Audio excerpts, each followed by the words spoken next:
out of apartment 5B.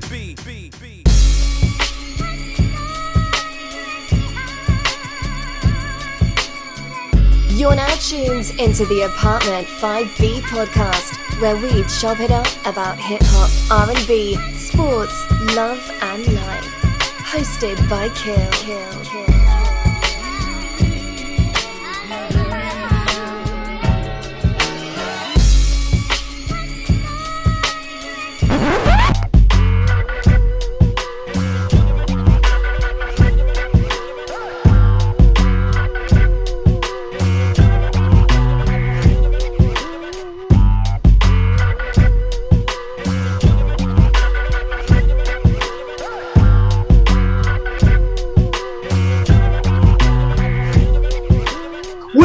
What's good? You're into an Apartment 5B podcast hosted by your man, Kel. I got my squad with me. In effect, as always, me and Rel behind the scenes arguing over what do we do with Embiid. My Philly brethren, the Phillies cap on. It's all love. What's good, bro? Rel Tresman, a.k.a. The Process. Yeah. The Process is in the building. He's in the building. Burn the loan closer. What's good, bro? What's going on, good people? I'm in for a treat tonight. I can't wait. All right, no doubt. We got my brother JR, the R&B guru. What's good, bro? What's going on? I haven't been on in a minute, so it feels good to be back. You know, no doubt. Eddie, what's good, bro? He ain't been on for a minute either. Yeah, man. No, I haven't. But it's good to be back. So yeah, man, it's gonna be a fun show. All right, no doubt. And then we got at least one half of the R&B reps in the building. What's going on, miss? What's up? I'm happy. I ain't been here in a good minute. Yeah, we got to get you back on. When I was stalling JR, I'm like, yo, see if Elise is free to chop it up with us tonight. Y'all know me. Let's jump right into it. The other day, somehow, some way, that picture of Pac spitting on the reporter when he's coming out the courtroom came across my timeline. And I was just like, yo, that is one of the most iconic pictures ever in hip-hop. Like, you know, just this dude spitting on a reporter right there. Just the fact that they was able to capture that moment was crazy to me. So of course it got me thinking, what are some of the most iconic pictures in hip-hop? This can be anything from album covers, pictures you've seen, magazine covers, just whatever is just the iconic picture for you for hip-hop and R&B. So, you know, I had to bring in the R&B reps. And quiet as kept, a lot of people may not know that Elise is really probably more a hip-hop head than she is an R&B head, which says a lot. That's crazy. Yeah, which is really kind of crazy when you think about it. So, because these are the two people who I go to for anything R&B. If people ask me and I don't know that answer, I just tag them. So the fact that she knows even more about hip-hop says a lot. So we're going to be doing all that. I'll set us off. I mean, of course, with that Pac picture, it was just crazy. I tried to do a little research on it. It's from July 5th, 1994. He's coming out to State Supreme Court in New York City, and just spitting on a reporter. It's like that was just Pac. Like, I felt like that picture just kind of like almost caught the essence of a piece of who Pac was. Because I feel like that's the thing with Pac. He had different, not personalities, but he was different people at different times. And I'm not saying that in a bad way. He's just, one of my homeboys. Yeah, like one of my homeboys said that to me. One of my young boys who used to work for me, and we were always talking about Pac. And I was like, man, Pac was always contradicting himself. This one day is this, one day is that. He was like, yo, Kel, but you be coming to work, reading the Bible, then by lunchtime you reading the source, and by the end of the day you cursing us out. Like, nigga. Like, and I was like, you know what? I guess I get it. Like, I see what you mean. I should have spit on him right there. But ever since he explained it to me like that, I was like, you know what? I do get it. So but I just think it's just a crazy, iconic picture. And then on the R&B side of things, well, you know what? Because so many of these are mixed together, and I don't want to take other people's picks because I know what other people are going to say. So I'll touch on things later like that. But my R&B joint, I think one of the most iconic pictures to me, and I definitely want to know y'all take on this, the Janet Jackson Rolling Stone cover from 93, with the hands over the nipples. You know what I mean? And I know some young people watching are like, y'all gotta understand, it's 1993, dog. You did not see titties on the cover of no magazines in 1993. That did not exist back then. I know y'all see it every day on Instagram, so it's like, whatever. But when that came out, that was like, Janet is like wow, like she a wild joint right now. You know what I mean? So that was just iconic to me. And the photo was by Patrick the Mushla.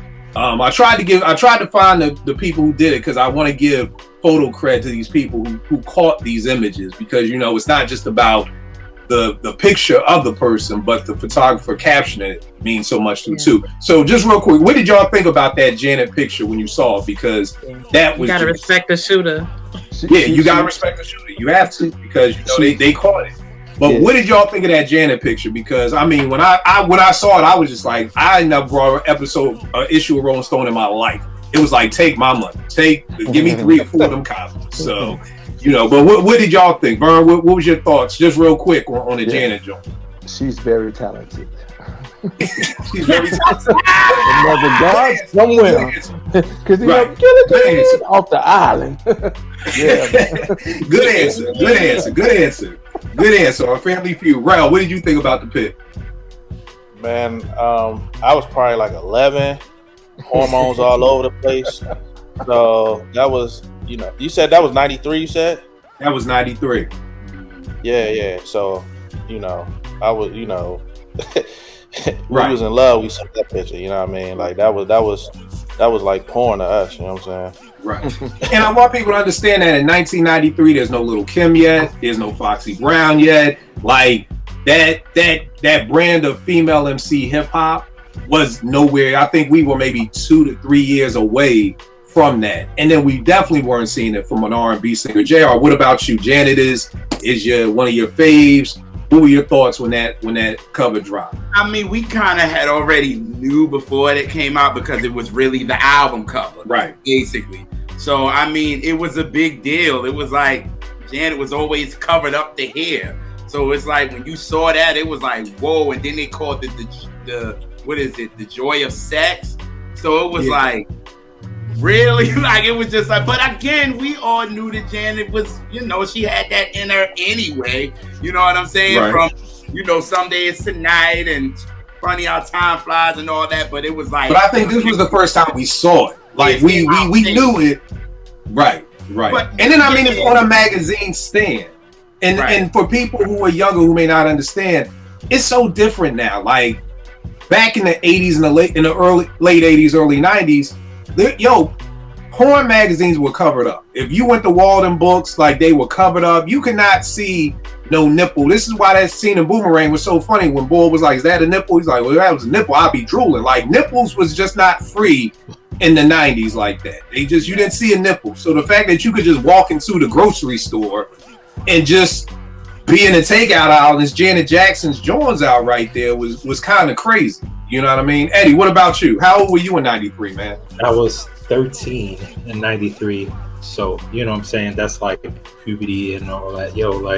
But it's crazy because like going to what JR was saying, like it was like a real big departure, just like her image. You know what I'm saying? Like she was always like covered up, more conservative. Like even if she addressed certain things on certain songs, right? It wasn't like that, especially not the visually, right? And then now on the album, you get songs like Anytime, Any Place, which is kind of like pushing that whole agenda too. You know what I'm saying? So it all kind of matched up. I'm gonna say something about that. Elise, what'd you think about it? Oh, I loved it. I was 14, and I just loved it because it got people all up in a tizzy. Like they were literally on the news, on the fucking news, talking about this shit. So, like, I was entertained by everybody being so upset. I always been a liberated type person, so I was like, yes. It's funny, Eddie, you talk about Anytime, Any Place. We just took Nay to see Janet because Nay loves Janet. But so she does Anytime, Any Place, and I didn't realize Nay really hadn't heard it before. So she just knew Poetic Justice. You know what I mean? With Kendrick and Drake. And then Janet even like mixed that into it. So later on the next day, I hear Nay on the phone and she's like talking to one of her friends. She's like, "Yo, Janet got this song, like, Wall Against My Face and all this stuff." And it was just so funny to hear her talking about it because it's just like, these kids are always like, y'all get on us for Sexy Red and Lotto, but Janet up here talking about, Wall Against My Face, Anytime, Any Place, like, or whatever like that. So I definitely thought that was funny. Elise, set us off. What do you have for your first joint, miss? All right. I have one. It is an Essence cover from 2010, and it is Sade. And it is when she came out with the Soldier of Love album that year. And it was, in the title was Sade Lets Her Hair Down. And she had her hair down, and it was going over her eyes. So it still was like mysterious. And it was just like genius, especially for, you know, she just come and dip in for a second and then she go back, you know, to her cave. Yeah. And so it was just epic seeing her that way. And then I just love the pun. She lets her hair down. And it was, wow. Yeah. You know, I miss that with magazines, like when it all worked together. Like the artist worked well with the photographer, who worked well with the journalist who came up with that tagline. You know, and I miss those days because those people were really doing their jobs. Those photographers were not like, oh, I got the new iPhone, I'm a photographer. You know what I mean? Or, you know, the journalists weren't, hey, I got a new Twitter account, I'm a journalist. Like, these people knew what they were doing. You know what I mean? And I miss that nowadays. Bro, what you got for your first one, bro? I had this poster on my wall. I saw them in concert. That Salt and Pepper poster when Pepper got on the red skin tights, Salt got on the white ones, and Spin got on the black one. Hey man, Kill gonna show y'all the picture. Hey man, woo! I was what, 15, 16? Yeah, it was a great time to be alive, man. Yeah. Yo, the funny thing about Salt and Pepper, and again, I love when younger people watch the show because it's just like, yo, Salt and Pepper's Push It in 1987 was like the most sexually fueled song in the world. It was like, yo, are they saying push it? And the parents were like, you know, push it. It was like, yo, whoa, turn that off in my house. Like, I knew girls who couldn't even listen to Salt and Pepper. You know, and then when Shake Your Thing came out with the biker shorts and that whole summer, every girl was wearing biker shorts, and I knew girls whose parents wouldn't allow them to wear biker shorts. So it's crazy where we're at now to look back and see like Salt and Pepper were like risque. You know what I mean? But you know, they were. You know, that Push It was, you know. Better make it fast or else I'm gonna get pissed. Right, yo. And that was what was getting the most spin on MTV. It wasn't Tramp and all, you know, that. It was Push It, you know what I mean? And like you said, them skin tight joints was in 87, bro. That we wasn't used to seeing nothing like that, man. Nah, that was a great 10th grade year, man.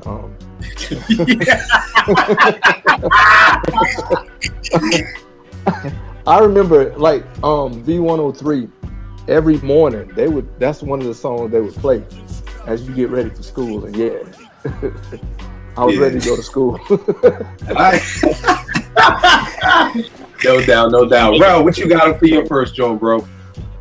I got the Vibe cover, the East versus West. I wasn't gonna East Coast versus West Coast Vibe cover with Biggie and Puff on it, and this cover, like a lot of people like make this cover kind of responsible for a lot of it getting out of hand, not with maybe the artist, but like with just the fans and the entourages and all that. Like the cover was like kind of monumental and pushing that it was an East Coast and West Coast beef. You know, no matter even if you were involved with both parties or not. You know what I'm saying? Like it was this one and then the Death Row cover. Like they had this one and they had a Death Row cover, and they were kind of like instrumental and like kind of had a negative effect on that whole situation, because it kind of like, I mean, it was people that had nothing to do with it that were like getting involved, and you know what I'm saying, it just made it a lot uglier. And it was like, I just remember that point in time when that was going on, those covers was like real monumental. So that's what I got. And again, for young folk watching, I mean, the magazine covers, there were people who just looked at the covers. like who didn't even read the article. So, for somebody, I know that there's somebody like, well, how could the cover make it even worse? But it's like, again, these covers were just in supermarkets. I've been in the supermarket. I don't read People magazine, but if it say Barbra Streisand dying on the cover, I'm gonna be like, damn, Barbra Streisand died. Like, you just read whatever's on the cover. So if you just a random and you see East Coast, West Coast rap beef, then you just like, oh, like that's, I guess the East Coast and the West Coast are beefing like that. So the covers mean so much, not only to the people who were hip hop heads, but just to the random folk who saw it, because then that's what must be going on, So yeah, them covers started a lot of hoopla. JR, what you got for your first one, bro? Shoot, I'm gonna keep it on Janet because I actually like this cover more than I did the Rolling Stone, which is the Vibe cover she did in '97. Janet is back, and it's from Velvet Rope, right? Yes, and she's wearing the black outfit, and she's showing her tattoo with Minnie giving Mickey Mouse some dome. So, and then she had the piercing and all that. Like, it was just, and this, mind you, I have the album by now. So a lot of stuff, I'm 11, so it's some stuff that I don't know. So I remember reading this and I was just like, Mom, what's S&M mean? She was like, no. No. She was like, I was like, but she got a song, Road Burn. That's all you need to know. Enough. Like, you don't need to know all that. So I just remember, and I had that cover in my room, and it was like, my mom was like, you're lucky your father let you put this on your wall, because she wasn't really having it like that. But that whole era, I wanted everything for the Velvet Rope. So when she came out with this, I was like, damn, Janet look good on this. And my dad was like, yeah, no problem. I don't mind passing your room to you. Papa have no problem putting that on the wall. Go ahead, Junior. Put it on up there. Right. That's what he was like, go ahead. Put that picture on that wall. Yeah, I just remember start asking moms and stuff, but I just remember that cover, and it was all over the place. And she got banned in some places because of it. It was just a whole big thing. Like Elise she got banned in places over there? Yes, like Connecticut. It was Hartford, Connecticut. They banned her, but just because they was using that on a lot of promo as well. So he got banned with a lot of places, and she was like, I ain't removing it. So if y'all gonna do that, then forget it. So it caused a lot of controversy. I think Janet knew what it was. So. It's funny because I just think I would think by '97 we've got Lil Kim, we've got Foxy. We're starting to move more. I would have been more shocked. I would have thought it would have got banned the Rolling Stone cover from '93 versus the '97. But you say we have the Kim and the Foxy, but they were getting the same reception, and people were trying to ban them. People were trying to ban shows and all that at that time. You gotta remember. Right. Yes, I lost the band stuff by that time. The last band that I was with was C. Dolores Tucker. I didn't even realize there was all this hoopla.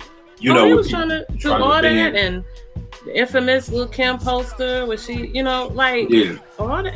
It was getting the same hoopla. They was talking about it on the fucking news. Right. And then it was the fact that too, it was like Lil Kim and them was just out. So it was like Janet was already mainstream already, so she was getting more, because now with the Janet album, it was sensual to me. That was a more sensual album. This album was about more of sex. Right. It was getting pushed. So then of course it was like, oh, Janet does this, and then now Lil Kim and them is getting it. So it's more people and more, and it was just like, I was getting sick of it. Like, what the hell? Like, who cares? Like, and then they wanted to mess with her more because on the Velvet Rope, she was being more blickety black. That part. It's a lot of different. A lot of layers to it. Yeah. All right. Eddie, what you got for your first joint, bro? My first one, it's a photo from '93, I believe, and it's Biggie and Tupac.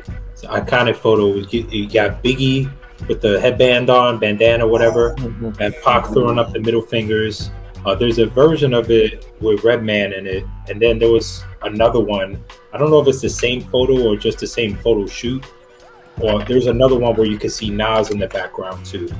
But the one with Biggie and Tupac, I think, is an iconic photo, especially after like everything that came after that, because this is '93, right? So Ready to Die dropped in '94, right? And then by '97, they're both gone. Which is crazy. I think looking back at that photo, you just realize like I wasn't that long before that. You know what I'm saying? And they were cool. Right. But yeah, definitely iconic hip hop photo. Nah, that's a dope joint. The next joint I got up, it was this promo photo called Big Mac. And it was Puff, Biggie, and Craig Mack in a McDonald's. And I remember my boss at the radio station had it on his wall, like when I first started working at EAA. And I would just walk in his office and I just loved, like, that's what I think got my like marketing mind going. Cause I'm like, yo, that's so crazy. Big Craig Mack, the Big Mac, you got the joint, you got, and I just would like be like, yo, that's such a dope promo idea right there. So I just always love that joint. We gonna come back for some. What fell through with that promo? Like, why didn't that promo, like, what was the downfall of that? Like why didn't it have, like, why wasn't there more places or whatever? Yeah, like, so, because Craig Mack was first, right? And then it was Big. Yeah, Craig was first. And people and revisionists will love to try to say. We'll love to try to say that it was Big that set off Bad Boy. And as much as I love Big, it wasn't. It was Craig Mack's Flavor in Your Ear. That's what really put Bad Boy on the map. Because when it was Flavor in Your Ear and Juicy, nigga, Flavor in Your Ear was light years ahead, which is why we got the remix. A lot of times, that's when a lot of people will tell you they first heard Big and really knew Big was nice. Like, oh yeah, I heard that Juicy shit, but yo, that Flavor in Your Ear verse, that was like it right there. So I don't know if the weird part is I don't remember seeing it in magazines. I don't remember like seeing it in the source like that. I just remember seeing it hanging up in my boss's office. So I don't know why that promo wasn't like everywhere, because I thought it was I imagine crazy. that this big corporation. Maybe McDonald's said something. Yeah, probably. Sure. Yeah, they lawyered up. So Right. I can imagine. Yeah, cease and desist. Right, but I thought that was crazy. On the R&B, we going back for some more titties, y'all. Toni Braxton on the cover of Vibe, June, July, 97. I knew that. I knew that was good. Again, y'all. And again, here's the wild part. We just talking about 97 with Janet. 97, like, when you open that spread, and it's like, yo, you seeing Tony's whole joints. Like, it was the see-through joint. Like, and it was like, this was borderline porn at this point. And if we keeping it a buck. You know what I mean? And it was like, yo, Vibe is really wilding out. Let me tell you how wild this picture was. My uncle, I went to this nigga's house. This nigga had these pictures framed on the wall. Wow. Appreciate art, man. Yo, this nigga cut the pictures out of Vibe and fucking framed them and hung them on the wall like Toni Braxton was part of our family. You know what I mean? So it was. Let me tell you, like, see you up. Yeah, like, yo, dog. Yeah. I'm not mad if you rip them out and you put them up with some pen. No, this nigga went out and got them framed. That nigga was like, nah, I'm getting some. Will you give me an 8x10 and 2 5x7s? Like, this nigga went out and got the whole family set put together for us. So what you gonna say, Eddie? I think Eddie frozen. So that was another. So it's funny, to the Janet point of 97 must have just, everybody was just like, and I've always wondered, like, where does it come from? Do you think Vibe was pushing it? I can't remember. Y'all the R&B gurus. Was Toni in her sex bag then? Like, do y'all think Vibe was like, we should do this? Or was Toni like, hey, I got an idea? I think with the Secrets album, it was a little bit more of a push, because I feel like with her debut, again, it was, Toni was kind of taking over for what Anita was doing, but it was kind of young. You know what I mean? So it was able to, and then Toni gave that sex appeal kind of like a little bit. You know what I mean? So by the time you got a little bit, she was giving major sex energy from the door. I knew that'll bring you out. Hey, Lise, do your Toni Braxton breathy breath voice thing impersonation. Yo, you got a Toni Braxton impersonation I don't know about? I do. How you put me on the spot, man? Now I gotta see it. Now everybody wants to see it. Do Tony.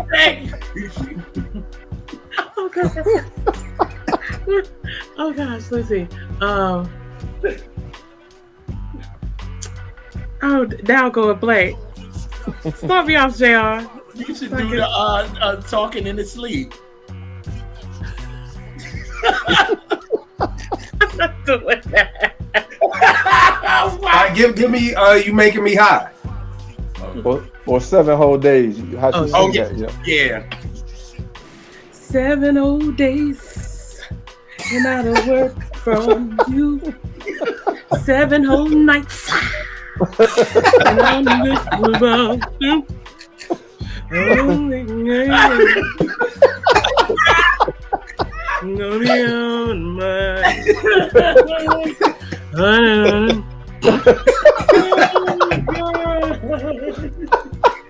Elise, she will be coming to a theater near you soon. Okay? R&B raps. They'll be doing a talk back, and they'll also be doing a Toni Braxton concert. Oh my Everything's God. happening. Yeah. So, Man. so just to say, yeah, she's right. She's bringing a whole lot of sex appeal, To the but door. yeah. So you think Toni was like, I got an idea to show a nipple, or you think Vibe was like, hey, can you show a nipple? I think it was both. When you got an album entitled Secrets, I mean, she's letting you in. You know what I mean? So Right. it was like, okay, I've already gave y'all sex appeal on this first one. We just gonna push it. And I think that was just to push it, and clearly it pushed. Because It pushed. I mean, my uncle went out and got frames. My pop was even asking me about Vibe. My dad ain't know what Vibe was. He's like, hey, what's up with this new magazine? I'm like, it's really not new, but I mean, But JR, think of all her videos from the first album, even the How Many Ways when she was just wearing shorts and a crop top, but then with some shorts and that crop top was cropping. So and then she was showing her underwear under it. So it was We were supposed to make her seem girl next door because she turned her hat backwards. Right. What do you even do it? True. It was cute though, and that's my favorite Toni song and video. So. All right. I'm glad y'all seen the R&B reps at work. If you are not following them, please follow them. In the middle of the show, real quick. Where can they get at y'all? I need them to know about this energy. The R&B Reps on YouTube. Just type in the search R&B Reps on YouTube or rnbreps.com. Right, no doubt. Vern, what's your next one, good brother? I'm gonna go. It was at the Source Awards, and I like it's 2 pictures. One is of course when Dre said the South got something to say. I love that they called Gip behind him, and then before they went up there, it was Big, it was Dre, and Shantae Dez. Is that how? No, Shantae Dash, right? Is that how you pronounce her name? I'm not. Y'all Who is don't she? know who I'm talking about. She's like she was heavy with organizing stuff. If I show you a picture of her, you would know who she was. They were sitting in the crowd, and that picture reminds me of how much opposition they faced being in New York. For the Vibe Awards. I mean Source Awards. And it's like what I love about it is that ATL was in there thick. I mean, of course, there was a million New York niggas, but Atlanta was in there thick representing for us. And this is another reason why we plant the flag on Organized Noise, because they are us and they represented us to the fullest. So that picture of Dre and his dashiki saying the South got something to say, you know what I'm saying? Yeah. So that's one for me. All right, bro, what you got? I have the Boogie Down Productions By All Means Necessary album cover with KRS looking out the window with the, what do you got, like a Mac or something? You got the Uzi. Yeah, and it's a play off of the Malcolm X photo. I think that's like one of the more iconic. Like, I know that's one of the, like, picture-wise, that's one of the. I saw that picture a lot when I was coming up of KRS-One. You know what I'm saying? It got used a whole lot, and I think it was one of the more classic pictures of that time or whatever. And like I know, like for some of us, we didn't even really know what we was looking at. You know what I'm saying? Like but it was indicative of KRS-One and Boogie Down. You know what I'm saying? And the crazy thing, bro, is I'm older than you, and I didn't know about it at that time. I just saw the album come out, I was like, that was dope, and then I think somebody schooled me like, oh, that's what Malcolm did. So, and that's the thing I miss about hip hop. I missed hip hop putting us on to stuff like that, because I was like, oh, that's a Malcolm X picture. Like, yeah, it's not by all means. He's saying by all means. By Malcolm was by any. You know what I mean? And it just like kind of opened up that door, and that's when I like first read Malcolm X Speaks was after finding out about that. You know, so I still miss them days, man. With hip hop, you find out something, and then you actually, God forbid, went and read a book. Like, I don't know when the last time somebody listened to an album and then picked up and read a book. Like, when did that happen? When's the last time that happened? You know, so I cannot call that, but that's a great poem, man. Definitely an iconic picture. Elise, what you got up next for us, miss? My next picture. See, when I got prepared, I didn't know. I was just thinking of magazine covers. But yeah, you can do anything, so. I know, I got the picture. Oh God! No. Of course. No. Maxwell, D'Angelo, who are like my two favorites. But it was a gift. It was a gift from my homeboy Keith Murphy, who's a very, very good journalist, music journalist, but award winning. But like to know to get me that picture, and it was just on some random shit. And of how much I love those two dudes and them meeting very early in their career. It's just mind-boggling to me. Here's the funny thing, and this is going to sound crazy, because it sounds crazy me thinking it. I never even knew that those two even met, because I've never seen a picture of them together. It's a rare seen a picture of them two together. It's almost like Malcolm and Martin. Like, you only got like one picture of Martin and Malcolm together. Like, I've never seen any pictures of D'Angelo and Maxwell together. So, I mean, I knew that probably throughout, like, they had met, but I just never saw a picture of them together like that. Yeah. And you won't find any. Right. Yeah. You'll just find ones that were all from that day, because it's one where they dapping up and one where they like. Now, do you know the story behind that? Where they had a show? Was it an album release or something? Or do you know? Gerald, you know the story, right?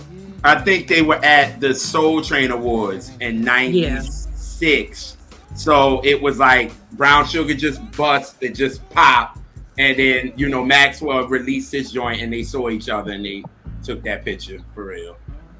And this is why I'm glad I got y'all here. This is how God works. Because in my mind, I'm a hip hop head, and I'm from Philly. And me and my man Doc was just together yesterday, and we were talking about how Philly was so different. Philly dudes are just different. But was there ever, not a beef, but did other people look at it like Maxwell versus D'Angelo?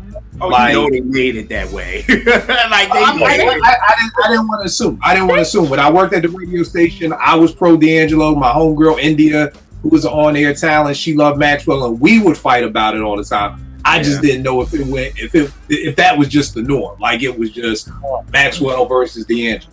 It wasn't as big as it, you know what I'm saying? It wasn't huge. It was a little something, but it wasn't big because, again, this is a whole new quote-unquote genre.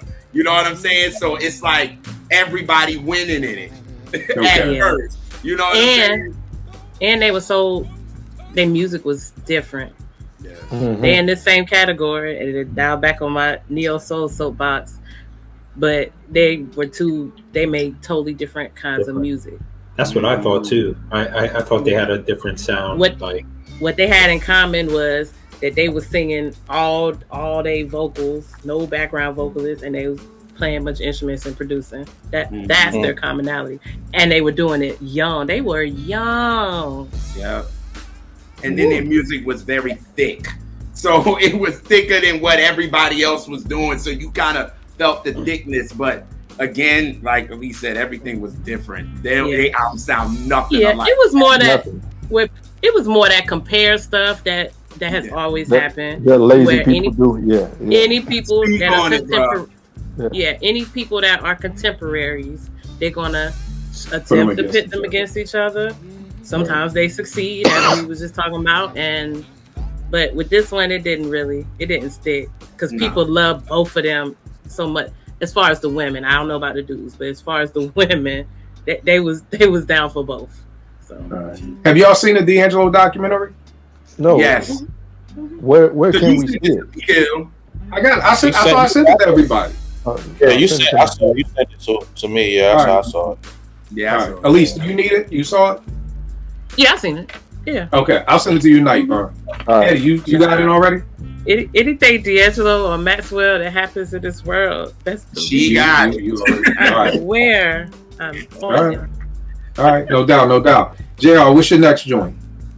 No, bro, you just did BDP, so yeah, JR, what's yours? It's on me. I'm gonna go with the one with Big on the source, and he's behind the World Trade. Yeah, I got that one. Yeah, that one to me, it was just, and now just to think about both of them are not here. No more World Trade, no more Big. So it's kind of like crazy when you look at that. So it's like every time I kind of post about when it's like, when he died, I put that up. I'll be like, because it's just so New York for real. And they were calling him the King of New York because he really was.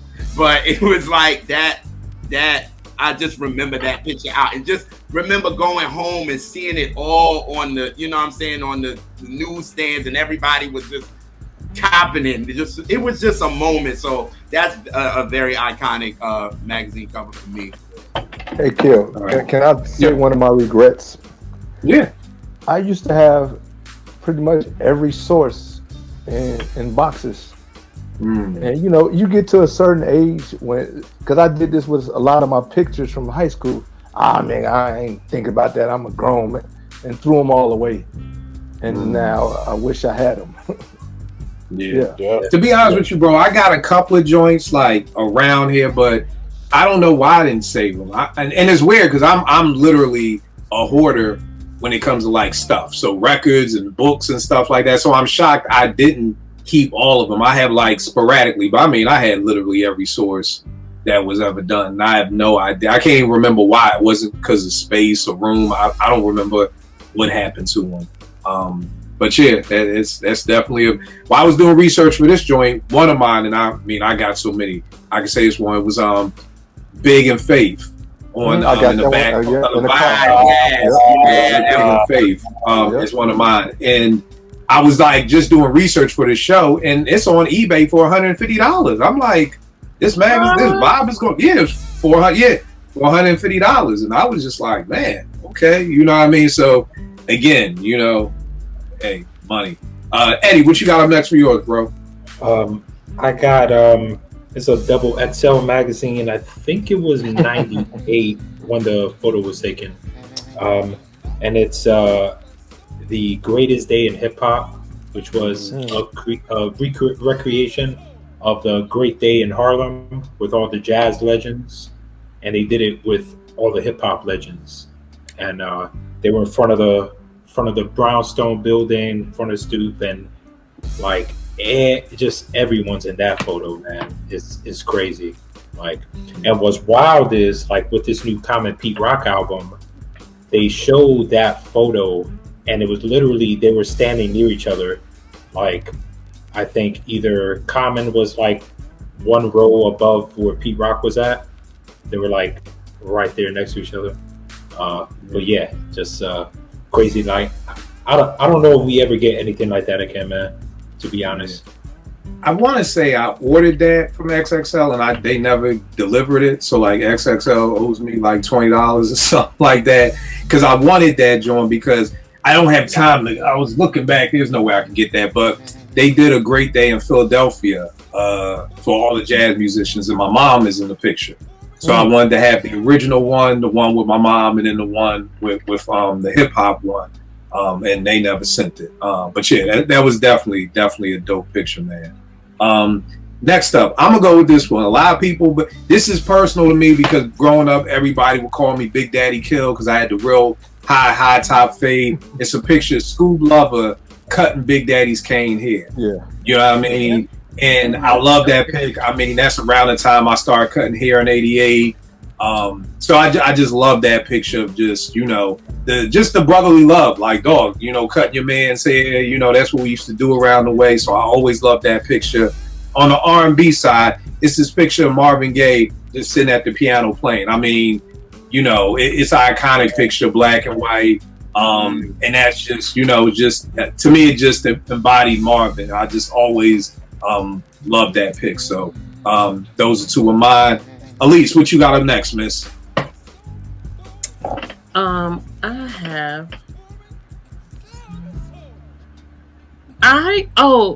love the cover, the TLC cover where they were in the Vibe cover where they were with the fire gear. Mm-hmm. It was just so. Oh, I know. I did not know. It was just so dope, you know, the tongue in cheek, you know, the like elephant in the room. Right. Burning up the trucks and burning down the house. But again, Bird, that's what I'm talking about. It's the picture, it's the photographer, and the journalist. Like it's the right tagline that just makes it work. And it's kind of like a little bit. If I'm Andre Rison, I feel some kind of way about that picture. Like, yo, y'all fucking making fun of this chick burning down my house. Like, that's what we doing, y'all. Like that ass, like, yo, like, why isn't Shorty locked up? Like, no, but it was Lisa's idea, though. That's what's so crazy. You said that was Lisa's idea? It was. That's even worse. If I'm Andre, I'm even more pissed. Hey, like, y'all burnt down my crib, and then y'all gonna put on the cover and make fun of it? Well, he got out of jail and all of this kind of stuff, so you gotta have to own that. He stayed with her. Right, that's already enough. You know what his lady's name is, Kill? His new lady? After she burnt down the crib. So I mean, as Kill would say that. Like, I have never been into the tea. I have no idea. I thought that was an automatic breakup. I had no idea that he stayed. No. Nigga, I'm not staying with you if you burn one of my Jordans. Let her burn down the whole crib. The relationship is over. Right. Ain't no ass where if you burn these, it's over. Right. To use your words, he was a nut ass nigga too. Mm-hmm. Okay. They were perfectly made for each other. They was made for each other. They was made for each other. Okay, you know what his new lady's name is? You're trying to apply rationality. That wasn't rational. There wasn't no rationality. You using your normal brain, and that's something else. His new lady's name is Lisa Lopez, bro. He has a new girlfriend named Lisa Lopez? Yes, he does. I haven't verified it. How is that even? Did you go on the internet and literally put in Lisa Lopez? I don't know. No, not you. I'm talking about Andre. Did Andre say, I miss Lisa, let me look up Lisa Lopez and just found all? Dog, there's no way that can happen. It's literally no way that can happen, dog. That's insanity. There's no way I could marry Tanya Bird, then me and T get a divorce and I find another Tanya Bird to marry. Like, how? Like, he wanted that. He wanted that. That's, you know what that is? That's like when Timbaland was like, he married his wife because she looked like Aaliyah. Mm-hmm. Bro, that's another like her name is Lisa Lopez. Her name is. That's crazy. Lopez, yes. And the worst part about the Timbaland thing is that I need people to help people. This shows me nobody in your corner loves you, because somebody should have told you, bro, saying that you were in love with a little girl and that you found a grown woman who looked like a little girl because you couldn't fuck the little girl. Like, dog, this just sounds horrible. And you just came out and said it. Ain't nobody even have to pry this out of you. Right. Nigga, this ain't like Minister Society. You was arrested. It's like, you know, you done fucked up. You just wanted to tell the world you was in love with a little teenage girl. Like, I don't know what's going on out here. Yeah. Niggas is losing. Them jokers are all pedophiles in the game about Aaliyah, but that's another story for another day.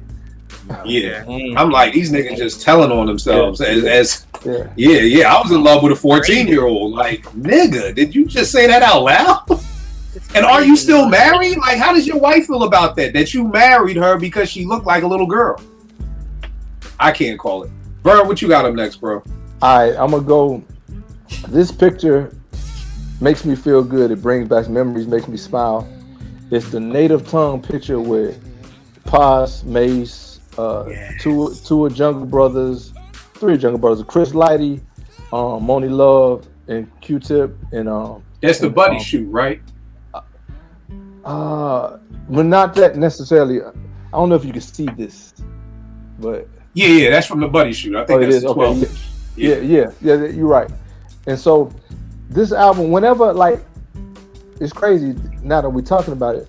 When I kind of feel down or something, one of the things I watch the most is the Beats Rhyming Life DVD, because that was a good time in my life. It was kind of innocent, man. And so that picture just makes me feel good. And I mean, seeing Chris Lighty smiling, you know, God bless the dead, you know, so that was a dope picture to me. Yeah, that was just a dope. Name Tongues was just dope, and like you said, that was just a dope time for hip hop, man. That was still where I felt like the gates was just wide open, and it was something for everybody. Like you didn't have to be super lyrical, you didn't have to be super hard, you didn't have to shoot people and sell coke. Like you could just rap, you know what I mean, and just be who you was, man. You know what I mean? Ralph, what you got up next, bro?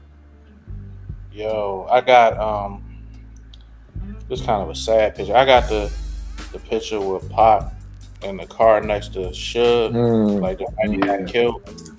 And like when you know like what eventually happened, you look at this picture, like it kind of like feel like he knew something was going to happen. Like if you look at his face, it's like not something. It's not. It just looks eerie, man. It looked like he knew something wasn't right or something. Yeah, man. And, it don't look celebratory, like, yo, we just stomped this nigga, yo, we about to go hit the club and party. Like that's not the look of it.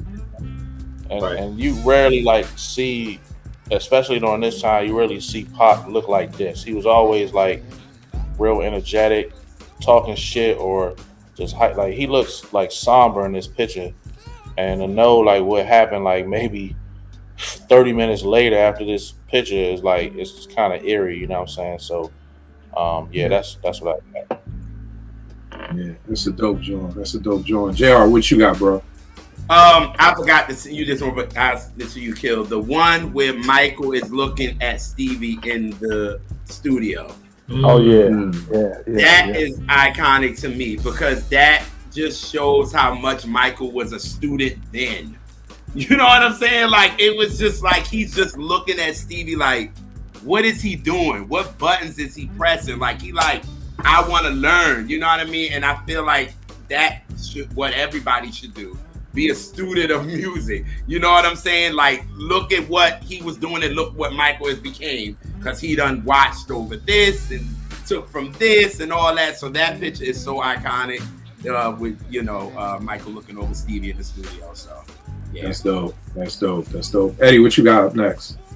All right, so this joint I feel like if there was ever a Jordan logo for hip hop, I feel like this photo might be in the running for it.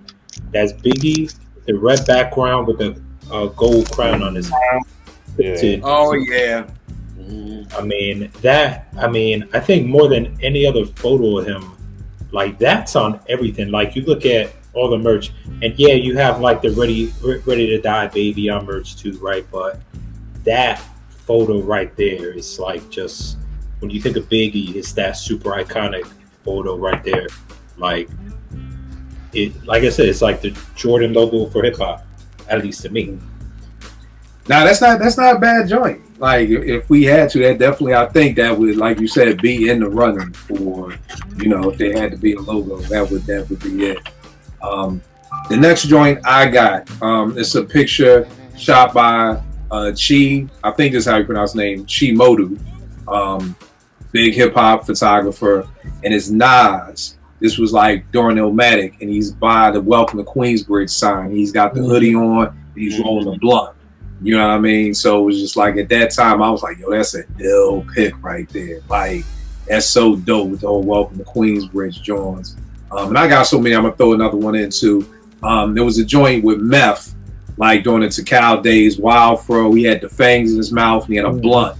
Had the blunt in his mouth with the fangs, which was crazy. You know what I mean? So those are two of mine. Elise, what you got up next, miss? I got next. Kind of was going back and forth. I actually really love the magazine cover from The Source that they had a DMX, but the picture is like black and white, and he's looked like, it's like we know what his music is, but he just looked like a regular calm dude. Like it's just an interesting juxtaposition of the music. I mean, and who he was, and then you get that picture, and he just looks serene, and it's just a dope. And it's black and white, and the Source letters are orange, and it just pops. All right, no doubt. Send that to me because I don't know what that one is. But so when you get a chance, send that to me because I want to definitely put it in this app. All right, what you got up next, bro? All right, so I saw this picture a couple of years ago on Twitter, and I was like, yo, if somebody would make this into a t-shirt, I'll cop it. Like 15 minutes later, somebody posted it, and I bought it.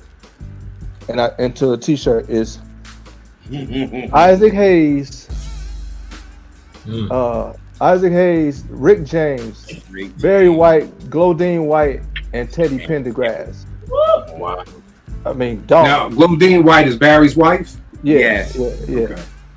I mean, bro, that's like royalty. Now, she was a singer too?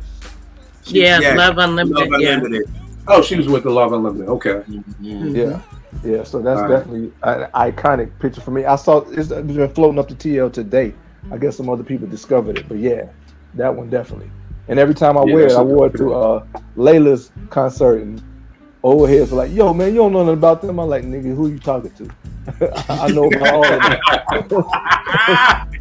We not the little niggas. I Cam and Mace. I see you, Cam and Mace. Well, what you got up next, bro? Guess it had to be me to do it. So I got the Lil Kim. Got the Lil Kim. I guess it had to be me. Yes, it had to be me. Yeah. He was wondering who was gonna throw out the big joker. He's like, well, fuck it. I guess ain't gonna be yet. I mean, it's fitting, you know. Yeah. So listen, when that promo posted, when that came out, that was like every young boy's like dream. Like everybody that shit was everywhere. Like that was like now you see like a lot worse. You just get on Twitter and you see something crazy. But back then, at that point, you know what I'm saying, when that happened, that was like, yo, like this is, you know what I'm saying, like, and it was talked about. It was everywhere, bro. And I just know, like, I would be in school. That's all niggas was talking about, bro. Like, you see the little, it was everywhere, yo. That joint was, I mean, like it or not, that joint was iconic, bro. That joint was iconic. No question. Yeah. Well, I remember I had that up in my office at the radio station. In my first office, it was like an open space. It's like I had to share a desk with somebody else. And it's crazy because nobody complained about that. Very shocking because, again, this isn't like a close my door office. It was an open office.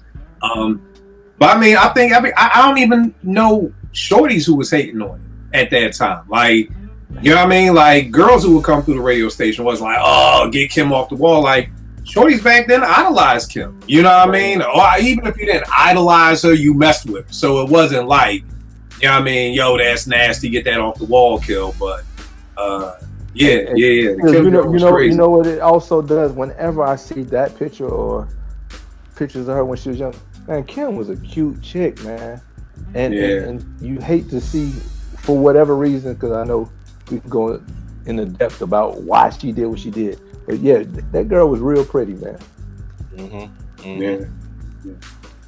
Like, now, do you think, because that wasn't the album cover, right? But that photo was more iconic than the album cover. Like, do you think they couldn't make it the album cover, like, or they just like, I don't know. I don't know if they could have made that the album cover in '96. Like, that was a good they sent that to the radio station well ahead of the album. So it was almost like a get ready for right? Yeah, like it was a get ready for it was. That may have been too much because I think she was on Atlantic, Adidas. Yeah, so I don't know if Atlantic wanted that type of smoke. Maybe if she was on Def Jam, but at least hold up the cover real quick because the cover is just her.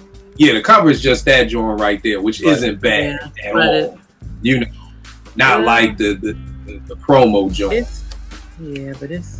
But even that's on the inside, but the cover is like. Well, it's on the inside, but it's doing a lot also.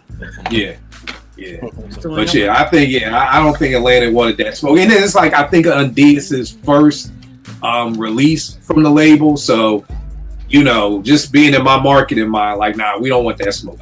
Like, we are not Def Jam. We don't feel like having to, get C. Dolores stuck abandoning us and get CDs shipped back and all that. So I think that was a joint. Vern, were you going to say something about the Kim, or you had already said it?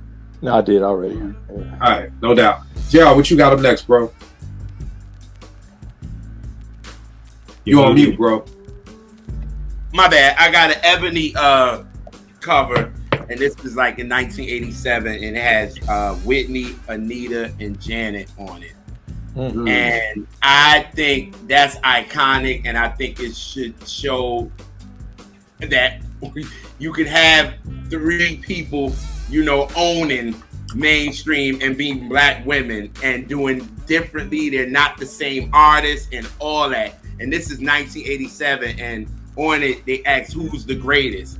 And this is 87, so you got Anita on Rapture, you got Janet on Control, and you got Whitney on the Whitney album. Like, they are huge. Mm-hmm. So I'm like, we haven't had a picture like this since. The only picture we had has been Janet, Mary, and B, and that was back in 2004.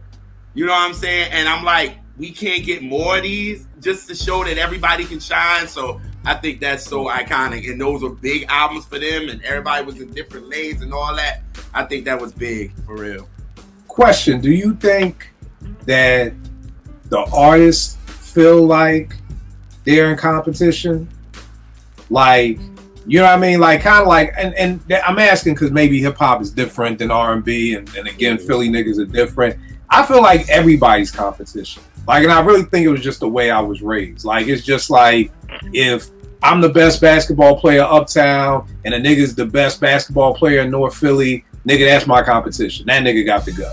I'm not taking no picture with that nigga. Like, and if there's another basketball player in South Philly supposed to be nice, fuck that nigga too. I'm better than him. Like, I'm not taking no picture. Now, this is a very Philly mindset. That's why you see Ralph shaking his head. It's like everybody else could be thinking we crazy, but I'm just saying this is how we think. Like, so I'm not taking a picture. If Vern and Rel are the two other best MCs in Philly, I'm not fucking taking no picture with them. They competition them because I want to be the best. But do you think like that? Because we don't have more pictures like that. Or what I was saying with D'Angelo and Maxwell, like, why don't we have more pictures of these iconic stars who are the best, but you don't really see, you know what I mean? So what do you think? Do you think? According to Stephanie Mills, and she did when she was doing this interview, she said the handlers keep you away from each other. It's part of the teams that do that. Because it's not really the artists. Because it's like the artists like, all right, we got love for each other, whatever. But it's the handlers that do that to kind of keep that going. You know what I mean? And I had the same mindset as you, Kill, because Jimmy Jam, who's a friend, we was talking about him. I like that little flex. It did. Nice flex. And I remember on the show, at least I said, Jimmy, wasn't y'all in competition with Babyface and L.A. Reid and Teddy Riley? He was like, ain't one no competition over here. I was like, come on, a little friendly competition. He was like, no, it wasn't.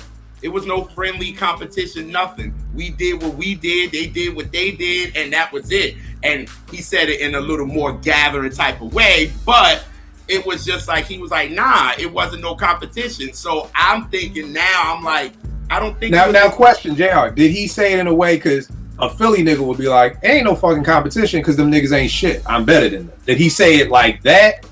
Or was it like it was no competition? We all cool. We just all doing because there's two ways you could take that. I was trying to think like, come on, Jimmy, it had to be like some comp. So I was kind of trying to push him to be like, nah. But, yeah, I mean, come on, but no, he was just like, nah. It wasn't any comp. But I could have sworn as a thesis or a comment one day. He was like, we had no competition. It was like a little.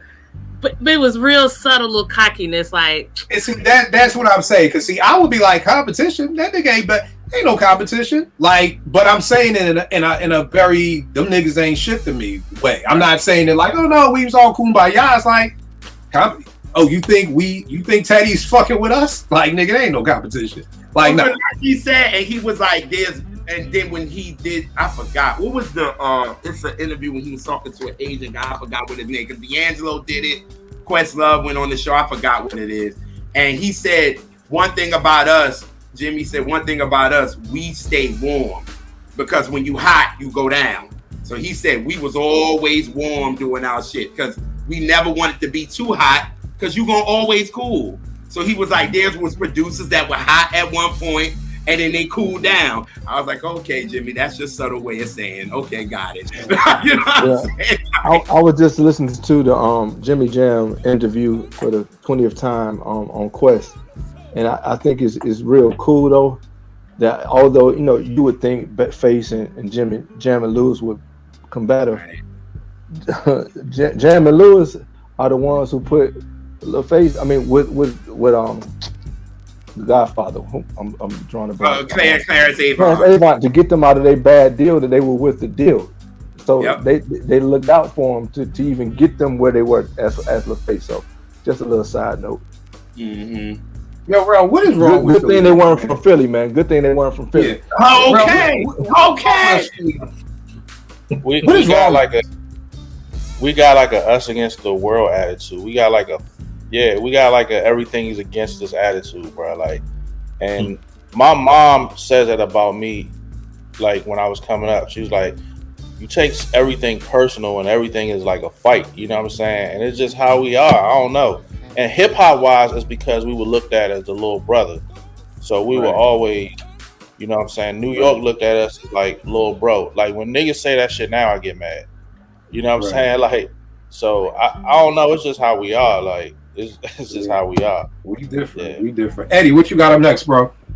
All right, this one, I think Rel already alluded to it when he was talking about the Bad Boy cover, but it's the Vibe Death Row cover. And it's just so iconic, and you've seen people try to recreate it, like, because you had Snoop and Dre, you have Pac, you have Suge, right? And the fact, like, having them wear all black,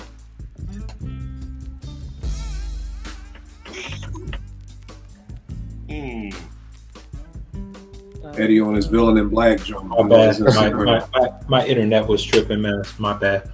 Nah, man, just having them wear all black with the black background, like just look like their faces were just coming through the darkness. You know what I'm saying? Like it's just kind of menacing, and that goes back to this whole East Coast West Coast thing, like how the magazines were playing with it, right?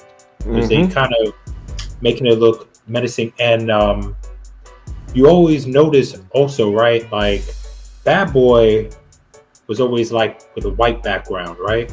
So it's almost like the media was like picking a side, you know, in a way.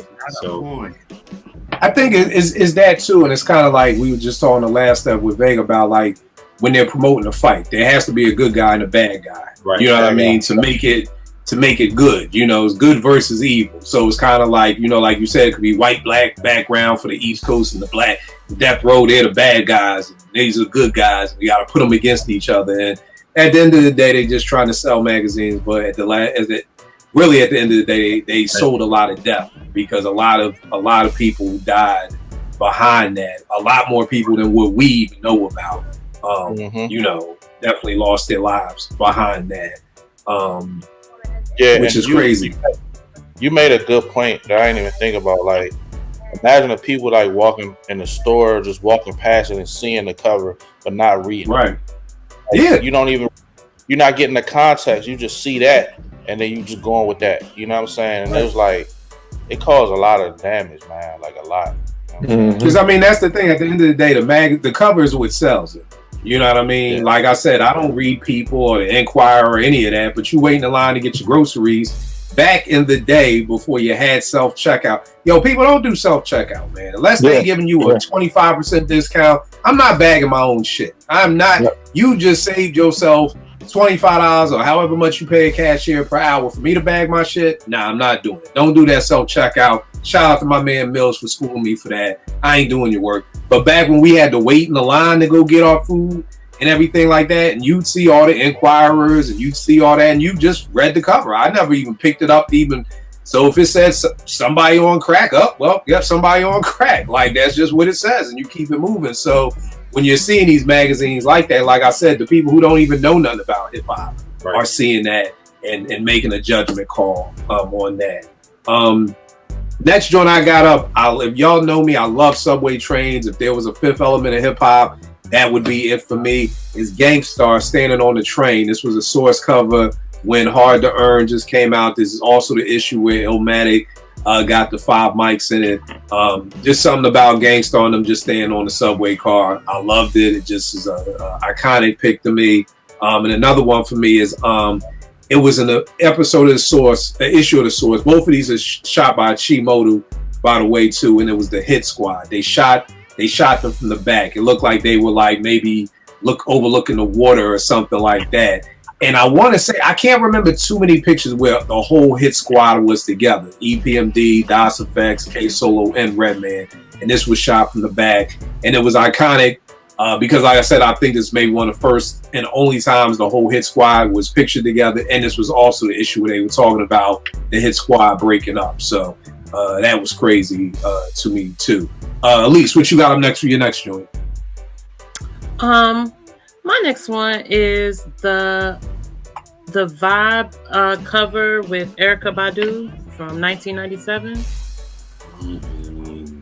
Like it symbolized ushering into another little phase of music, and I identify that time a lot by that cover. Right. What's your favorite Badu album? Mama's Gun. What was that maniacal laugh, JR? Nah, Erykah's her girl. So it's like, for real, like, when you asking her about Erykah, that's why I was like, uh-oh. It's you. This. Yeah. See, I knew it, Kill. That's a special album right there. People don't talk about that album enough, but they really don't. And it's crazy to me. They like, it's almost like, and I'm talking about just for like the surface fan.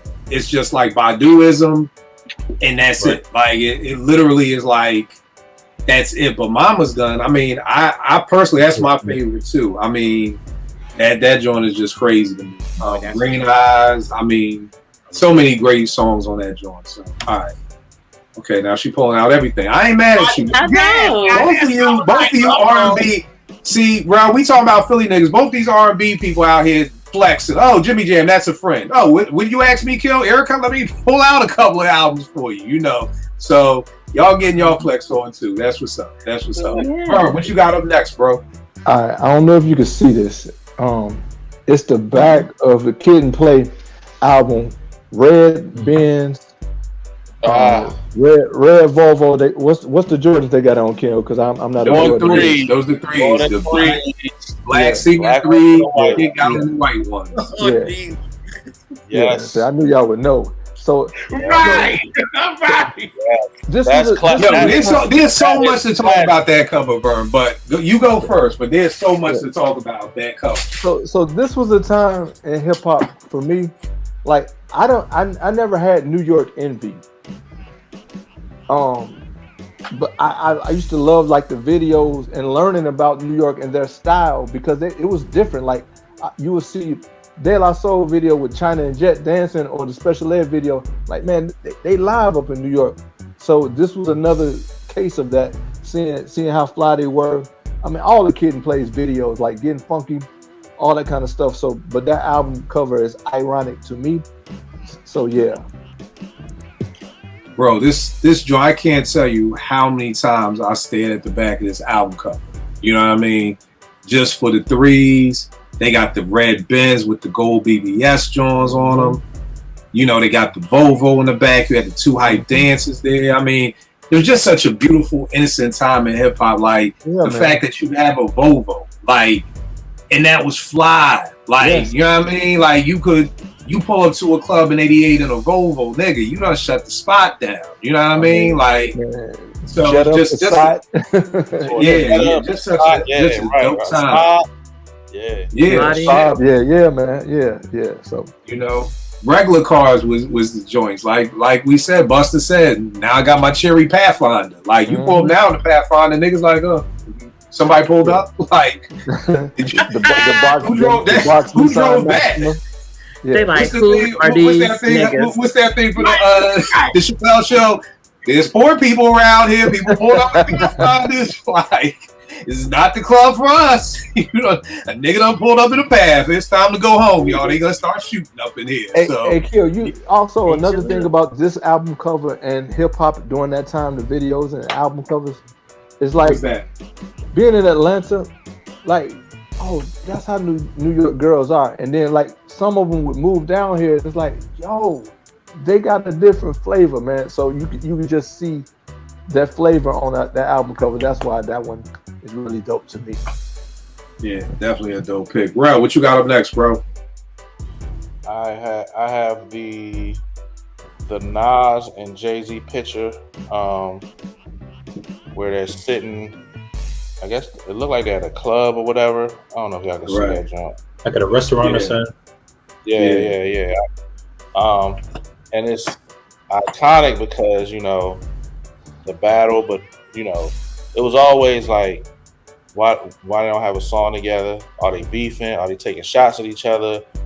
You know what I'm saying? And then the battle happens and all that. So like this was, you know, I saw this picture so many times and people, you know, with their stories, people making up stories, you know what I'm saying, about it. They just were the two people, like, it was kind of like meant for them to clash. You always thought, you know what I'm saying? And, you know, this is early. It's funny, Jay-Z has a Notorious B.I.G. shirt on. And I don't know when this happened, but this is an interesting picture, man. And when you know what happened after this, you know what I'm saying, it makes it that much more interesting. Right. You know, Ron, I wonder if it's not just a Philly thing, but I feel like with hip hop it's a competitive sport. It is. You know what I mean? Like, it's very, you know, braggadocious. I'm better than you. You know what I mean? Even as we always say, I mean, I don't know anybody who, I think if Biggie lived, that eventually him and Jay would have had the battle. You know what I mean? Because Jay said it himself. There's only one presidential suite, y'all. There's only one. There's only one number one draft pick, and we could all sit here and play games. I don't mind being number two. Don't nobody fucking work their ass off to be the number two draft pick. Don't nobody work their ass off to be the third pick. They want to be the first pick. You know what I mean? Yeah. So I feel like, you know, when you're in that competitive nature like that, and again, I also just know his personality. Some people aren't very competitive like that. I think I just am one of those people who am very competitive of doing that. JR, I was at a wedding once, and the singer was singing, and she was okay, but she was nowhere better than T. So she's singing on stage, and she got off the stage, and she was passing the microphone around to, like, you know, you sing and going to the tables. I was like, T, if she passed you that fucking microphone, you better tear her ass up. This is me at a wedding, okay? My man just got married. And I'm like, yo, word is bond, if she passes you that mic, and you don't put in that work, nigga, I don't want to hear you humming shit around the house no more. Don't. Like, you J. Cole, you can't sing for a year, nigga. Okay? You on punishment. You cannot sing for a fucking year. So, but that's just in me. And that's Philly, bro. That's just a Philly in me. And see, it's like, yo, we at your friend's wedding. What are you talking about? Battle. Like, and I'm just like, I'm always in battle mode, man. man. Like I'm just always a battle mode. We know. You know, it's like even with Just Blaze, we Just Blaze to go back and forth all the time. Like nigga, fuck it, let's battle. Like get an MC, I'm gonna get an MC. Like let's fucking go, nigga. I don't give a fuck if you Just Blaze. Let's fucking go. Like so, yeah. We just I don't know. It's that goddamn Schuylkill River, bro. We done got too much Schuylkill water in us or something, man. JR, what you got up next? We talked about this cover on the show before. Mary on the Source. Oh, with the ice? Yes. It's iconic to me because it's kind of like explained my household for real. So it's like when I saw that cover, it was like with Mary was fans, but it was like for her to be on the Source, it was her representing for R&B on a hip hop type of, publication. So it was like, you know what I mean? It was kind of like that's what my house was, and my dad liked Mary too. So it was like, all right, cool. You know what I mean? Then she's singing like a b-boy. You know what I'm saying? And it's like she's so street, and then she's just, and then they call her the ghetto. Even though I thought that was ghetto as shit. When they call her the queen of ghetto love, I hate that. Like, that was what the cover said? Wow. Yes, the queen of ghetto love. Andre Harrell hated it. He hated it. He was like, why would y'all even do that? Like, for real, like, for all that. But again, it was just like, Mary just representing the hood. So, I always love that cover. I want that cover framed to be in my house, to be honest. So, I like that. That's dope. Eddie, what you got up next, bro? All right. So the back of Eric B. and Rakim's Paid in Full was like that photo there. To me, that's iconic, man. It's like, because for a long time, I didn't know who was in there. Like you have like G-Rap and Freddie Fox in there along with them, but they all gangsters. Everyone else, they all gangsters. Like the real 50 Cent, not 50 the rapper. You know what I'm saying? Like, and so when you start hearing stories about Eric B later on, like and what type of person he was, like his connects, like looking at that, it makes sense. You know what I'm saying? But I know, like, because I was kind of young, so I think, Kill, I want you to talk about that too, because I feel like I feel like that would have impacted you more when it came. Oh man, impacted me, dog. I spent my summers in Brooklyn, and I remember just staring at the back of that album cover and writing down all the clothes they had on. Like these were the clothes I wanted to go back to school with. Like I was going to actually get these clothes, but in my mind I was like, 4-finger ring, top 10 Adidas and all that stuff, bro. I stared at that picture forever, man, because it was just like, and like you said, at that time I didn't know any of these people. I didn't know that was G-Rap in there. I didn't know anything, but that picture was just iconic. And like you said, now that you see it, these are like certified like gangsters. Like these were the paid in full posse type thing. You know what I mean? So yeah, it was an iconic picture. I mean, the album cover. I mean, if people can see it right there in Elise's background, I got the album before any videos were released, and I thought Eric B was Rakim and Rakim was Eric B because I saw like the cornrows, and I was like, oh, well, that probably sounds like a Rakim. Like Rakim sounds like he would have cornrows or something. So I thought they were the total opposite people until the video, and I ain't no joke. And I'm like, oh shit, it's the other way around. So yeah, but iconic picture, bro. I mean, I can't tell you how many times I stared at that album cover. So yeah, definitely good. I had that down on mine, so definitely a good pick. The next joint I got, it was shot by Jeanette Beckman. And it's the EPMD Unfinished Business cover with Eric and Parrish. Eric on his Benz. Parrish on his Benz. Eric on his iRock at the time. My man Von Shea, who lived on my block, who was a wild boy. He had an iRock, and we used to be 12, 13 years old driving around Philly in a black iRock. No licenses, no nothing, which was crazy. Now I loved how it had the dead end sign, kind of in the background and everything like that. And it's funny because after the whole whole EPMD breakup, and it was like, yeah, Parrish was stealing the money. Then niggas started like nitpicking at little things. Like, it was like, yo, you remember on Please Listen to My Demo? And it said, E double had to push while MD stared. Like, yeah, you see Parrish had Eric pushing the car while he stared, or it's like, look at the album cover, Parrish had a Benz and Eric only had the IROC, like, so it's like, you know, he drives a Corvette, I drive a Samurai. Yeah, I drive Samurai Suzuki. Here's the funny thing about that, bro. For years, I never knew what the hell he said. Like, at least in 1994, I'd be like, he drives a Corvette. I drive a. I had no idea he said Samurai Suzuki for years. I'm talking years. And another one that I had, it was shot by this dude, Jonathan Mannion. It's DMX. He's in the street and he just got these two pit bulls. Yeah. You know, and it's just, it just like looks so menacing, and it's just like, yo, like, this is this boy X. And then you go on and hear stories of how he would rob people just with his dogs. Like, dog, that's some next level gangster shit where I'm just robbing niggas with dogs. Like, I don't got no gun, I don't got no knife, I just got this pit bull next to me and you gonna run all your stuff. So that's another joint I got up. Elise, what else you got left, miss? I got, see, I changed a bunch of them.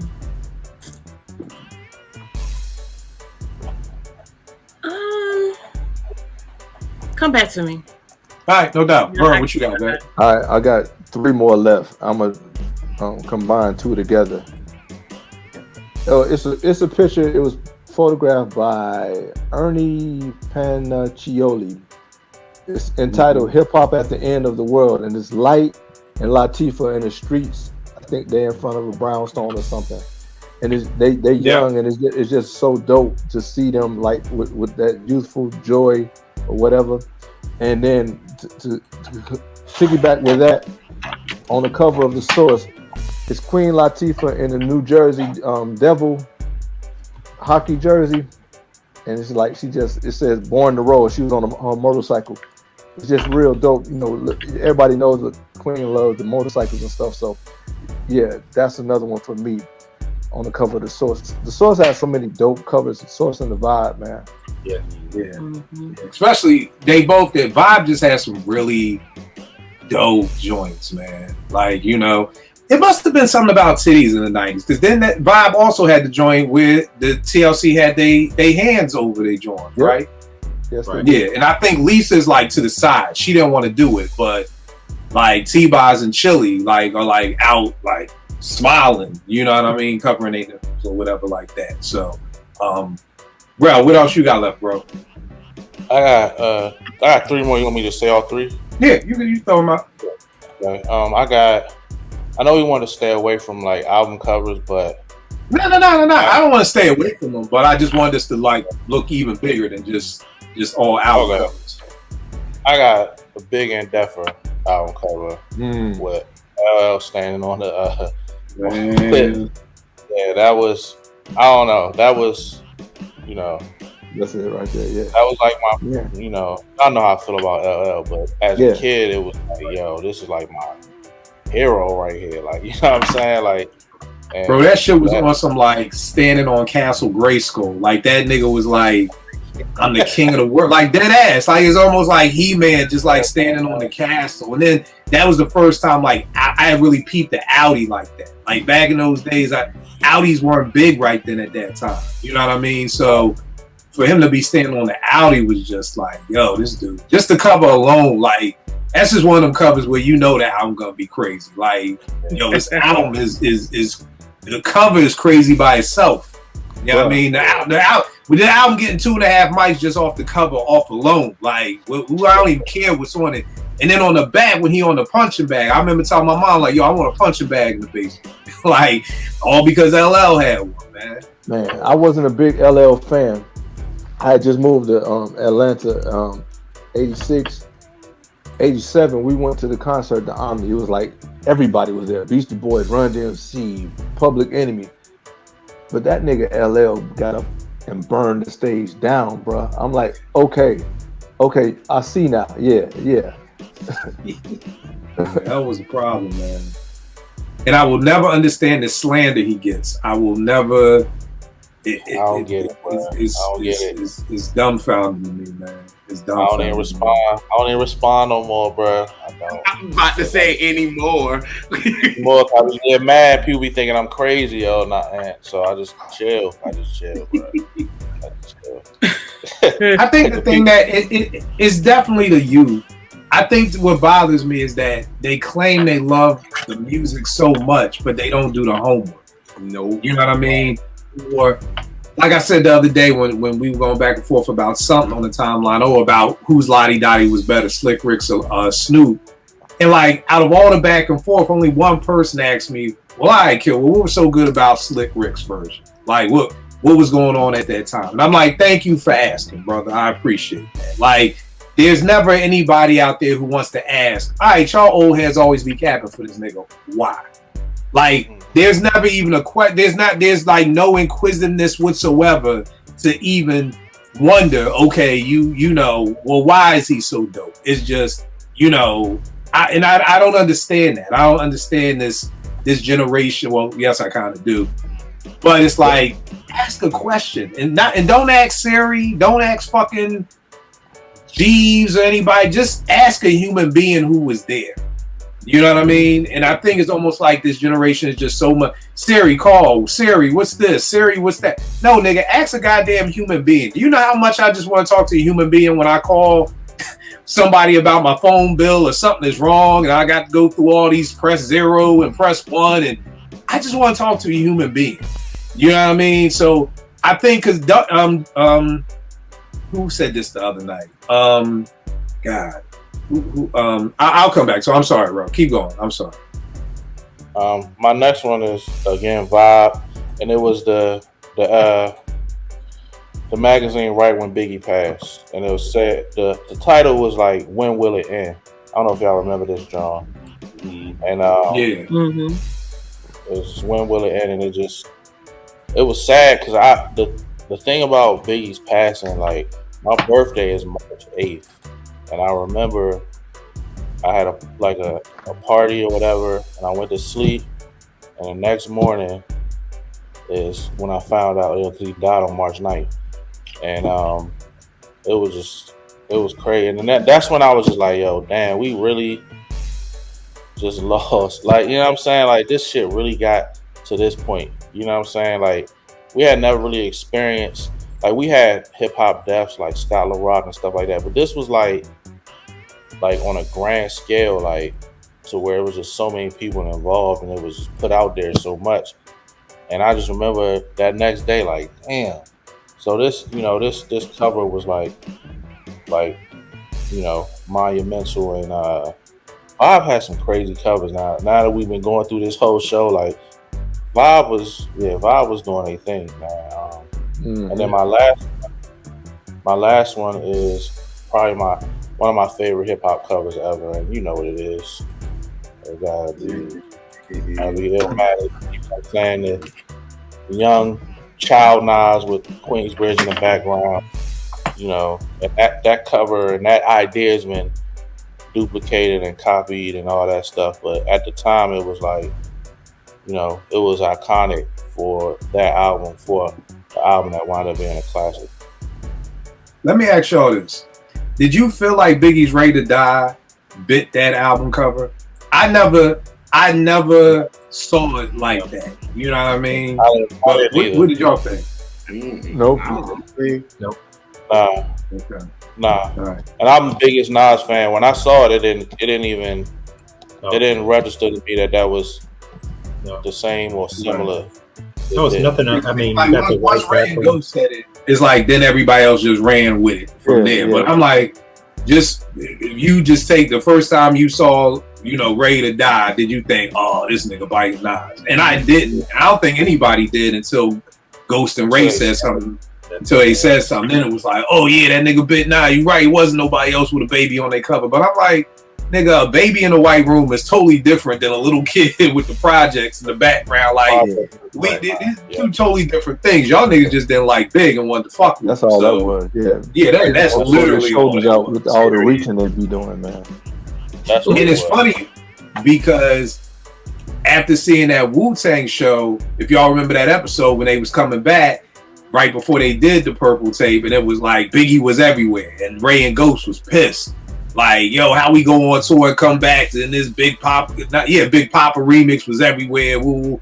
I think niggas was just in their feelings. Like, you know what I mean? Like, I'm just looking for any reason to fuck with you. Like, yo, one time I got jumped on my block because I ain't run. And the niggas who came on my block, he was looking for my man Sean, like, no lie, like 30 niggas, bro, walked from Old Guys Avenue to Providence. I was like, nigga, I ain't running. This is my block. And then the nigga got there and was like, nigga, we whooping somebody's ass. We just ain't walk down blocks. It's like somebody catching his L. So and I felt like that's how it was with them niggas. They just wanted to fuck with them and they just needed somebody to fuck with. Like, and it was like, yeah, we don't like Big, man. That nigga, he running the radio right now. Nah, we gonna, all that stuff. And then that whole shark biters thing just took over, and then it was like, oh, Biggie bite Nas. Like, I never saw it like that. JR, what you got left? I just got two.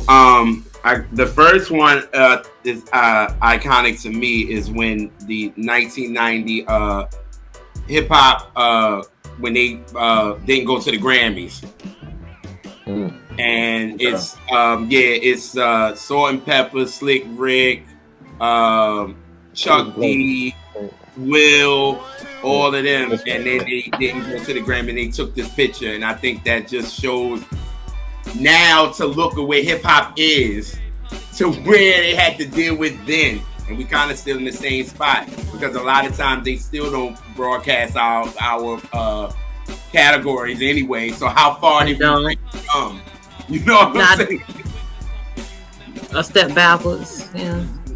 Yeah, you know what I mean. So that's just I'm like, and I wish our hip hop artists would do that now, but you can forget it. Because it ain't unified like that anyway, so Yeah, and people need that Grammy to be able to sell some more records. You know what I mean? You definitely want to put that in the bio. You don't want to just have Grammy nominated. You want to have Grammy winning. You know what I mean? So what were you gonna say, Ralph? So piggyback off that, like I was watching the performance of the Black Men United. You will know. Great at the American Music Awards. Never and again. You watch it, it was like Salt and Pepper was up, a couple of, but all of them other people were not. They were just sitting there like, and you got all these like iconic people, and they just was like when these niggas hurry up, you know what I'm saying? It just was crazy to see, bro. It was like.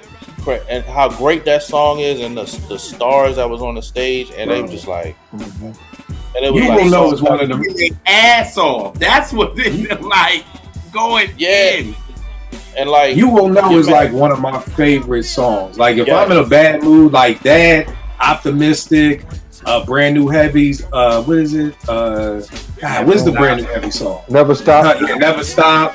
Like those are just songs that no matter what I'm going through, I put them songs on. You Will Know will always bring a smile. Didn't D'Angelo write that? Yeah.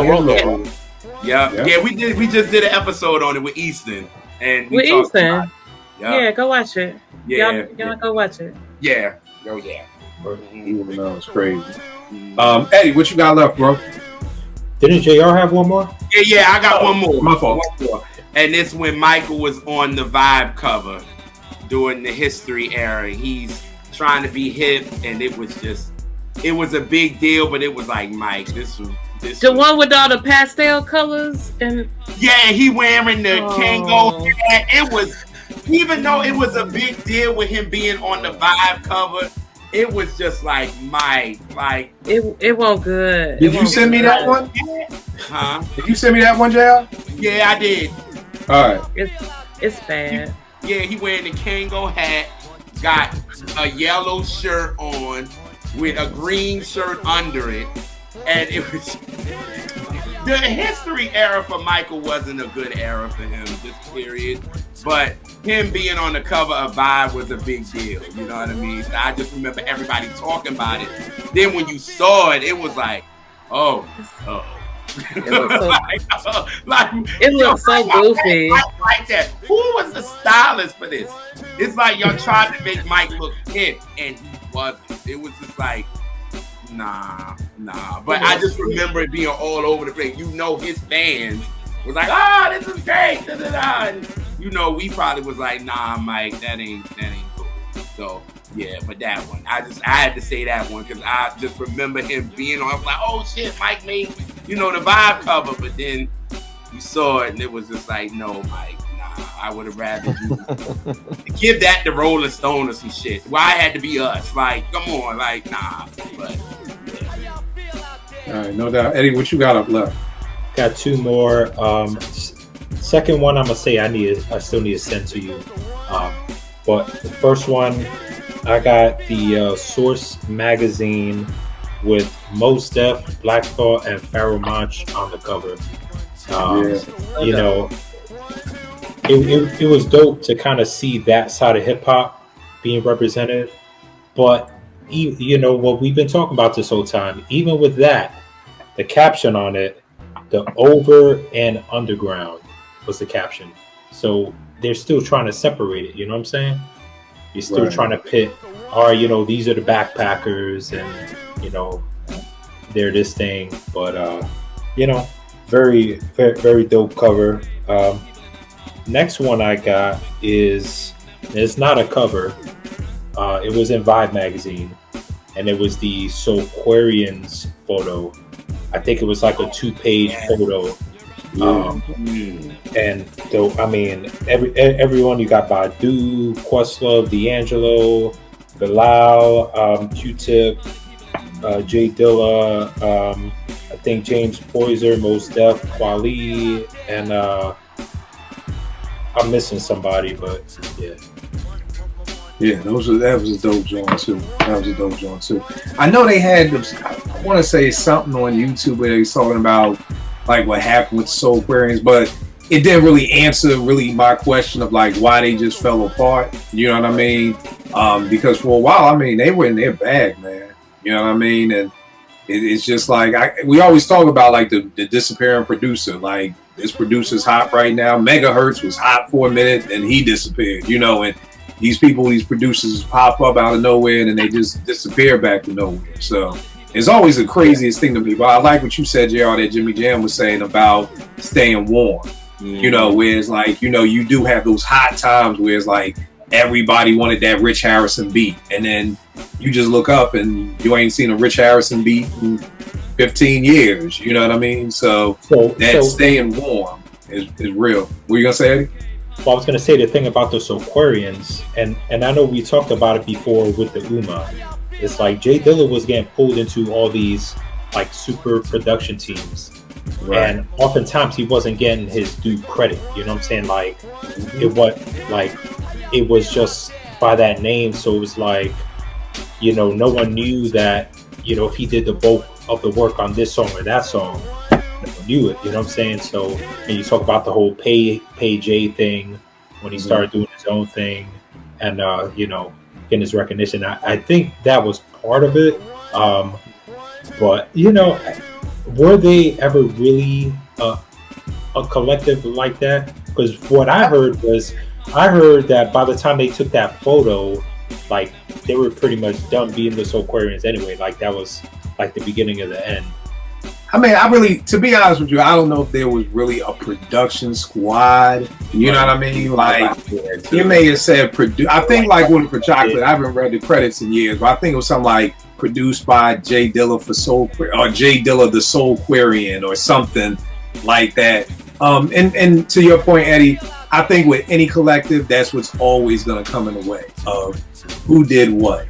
You know, and just after a lot of times, I mean, when you look at the credits for Voodoo, it says produced by D'Angelo.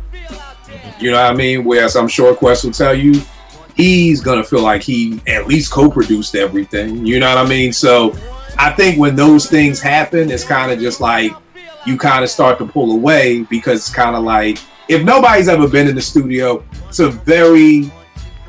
when money gets made, it's very hard to break down who did what, you know, and you know how much you should get. If you're in the kitchen cooking, you can have the person who preps the food and the person who cooks the food, and you know, you can have certain jobs. But when you're in the studio, and it's kind of like, you know, me, JR, and Rel have been in the studio together, and if JR has an idea and then I use it, then JR could be like, well, I produced it because I gave Kill the sample to use, and then Rel could be like, well, I need to get co-production credit because I wrote, and Tanya's gonna be like, well, I came in and I sung the hook.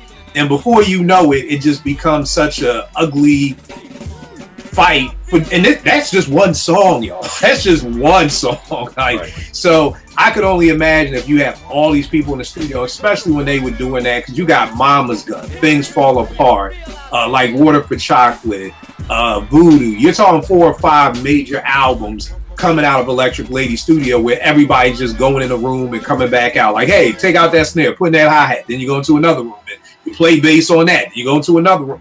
So I just think a lot of times when money starts to get in the way and people aren't seeing what they feel like they should get, I think that's what makes a lot of collectives, fall apart, because it's like, especially if stuff starts to make money, then you have people saying, well, it's really the hook. Who cares? Wrote all the rhymes. Tiny could be like, it's the hook that sold the song, So it just, I think that tears apart at a lot of stuff like that. So, I mean, it's fun being in the studio with a lot of gift and curse with everything. Y'all know my biggest thing is a gift and curse with everything. It's a gift to be in the studio with everybody. You get all these ideas and everybody's so happy. Think about the making of Miseducation. Everybody was all gung-ho, smiling and shit.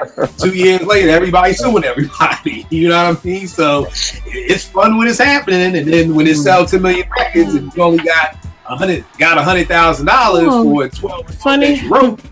What you gonna say? How money change? That's funny how money changed the situation. Yeah, I mean it is, because and then your people's in your ear like, oh yo, you produced the album, just told 10 million, let's go buy a house. Like, nigga, I only got 100,000. What? Like, so I think that really is what kills a lot of collectives, which is one of the reasons why whenever I do collaborative work, it's like, one, I never do it.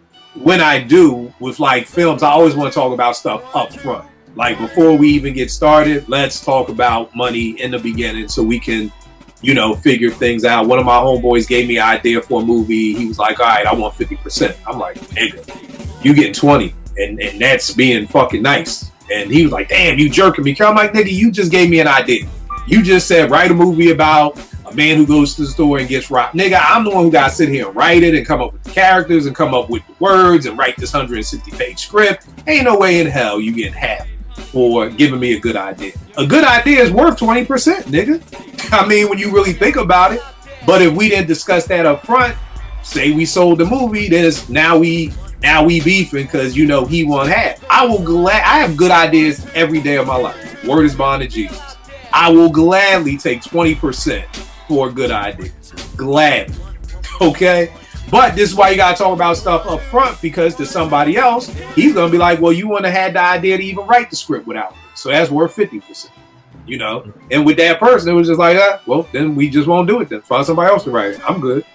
I love making money, y'all. I love the fact that I have a job that I don't have to fucking go do dumb shit for and be like, no, I'll write it. I need the money. No, bye. Go get somebody else. Ain't even worth the headache. Ain't even worth it. I'm dead ass. But there were some times when I'd have to be like, oh no, I really need that money. So okay, I'll do it, I'm good. So I think that's the problem, Eddie. I mean, that's across the board. I think that's why most production crews break up. Because it's like, what are you doing? What are you doing? I do more than you. Well, but I write all the songs. I think that's JR with Chuck Harmony and what's the boy's name? Chloe Kelly? Yes. So I think they work. Yeah, I think they work good together because one does all the music, one does all the writing. It's very much cut down the middle. It's not like, I've seen Beat Nuts productions where I think maybe Les didn't do anything, but it says produced by the Beat Nuts. And Juju did the whole beat, but then does Les get half the money if he didn't do half the beat? Or, so it just gets iffy. It gets real iffy. And I think you have to just put it out there in the beginning that if me and Eddie have a production company, and we're going to say not produced by Eddie or not produced by Kill, just produced by Apartment 5B, that it doesn't matter who does what. If Eddie does a beat, we split it. If I do the beat, we split it. We just need to talk about these things up front. But most of these people are kids. And nobody's business minded. Nobody knows the business. Nobody's thinking splits and how do we divide the money. It's just like, hey, let's just go make some music. But then when you look up and everybody's broke, then it's like, well, whose fault is it? And then all the fingers start getting pointed. I'm sorry, Elise. What was your last joints? I know you said to come back to. Yes, my last one's another Vibe cover. It's September '93, and it's Snoop Dogg. And it's black and white, and it just has Bow Wow Wow. Yeah, that's the first Vibe, right? Mm-hmm. That's the first vibe. I remember that one. Yeah, that's epic. Off of that, just the strength of it being the first, but it's such a well composed picture. It just, yeah. It's funny. I did have one more. I had Snoop, another one shot by Chimodu. It's Snoop standing by the California 187 sign. And, 187 is a highway in California, but then, of course, you have deep cover for 187 on the undercover cop. And I just remember seeing that. And again, I'm still young, and I'm like, oh, shit, they done got a goddamn sign in California about killing cops? Like, that was just my first reaction, but not knowing it was the highway. But I thought that was another dope Snoop one, too. Tell me this, y'all. Why do y'all... Oh, I'm sorry, Vern, what you got? Shoot. It's 2001. I know. It's 2001 Essence cover with Mary J. Blige on it. She's got like copper tone. I'm gonna send it to you, Kill. All right. What it shows to me is like I love Mary J. Blige, not like JR do, but I appreciate her so much because I ain't gonna try to take JR do. I don't know like JR, but I like her a lot. Because Mary, we grew up with her, man. She came out my freshman year at Georgia State, and the way she looked and the way she sounded from then till she progressed, and like Mary is a gorgeous 50-something-year-old woman, 50, 51, whatever she is, and I love how she is growing into her womanhood. And this, I'm gonna send you this picture, and it just really, it's good. It's a good picture. Yeah, it's a good picture. Yeah. It encapsulates everything about it. I mean, and whoever the photographer was, they got down on it. So yeah, right there. Bring it to the other this way some more. Right there. Mm-hmm. Yeah, we're doing the breakthrough era. Yeah. Now, I'm enjoying who Mary's growing into. Can anybody help her get an acting coach? I'm just want to throw it out there. Because she can't act, and that's. I just want to throw it out there. No. Yeah, okay. Well, the thing is, she, as long as she on Power and stuff like that, she ain't gotta know how to act because she spits in She just got to scream a lot. All right. Eddie, it ain't like you saying she can't act and she next to like these great actors. You're absolutely right. You got it all in the puzzle pieces fit together. I was just gonna shout out this joint right here. Amazing book. We talk about all the photos, like you could like just open a page and there's like all these crazy. Like I just open a random page. You got this photo of Tupac, man. This book is dope.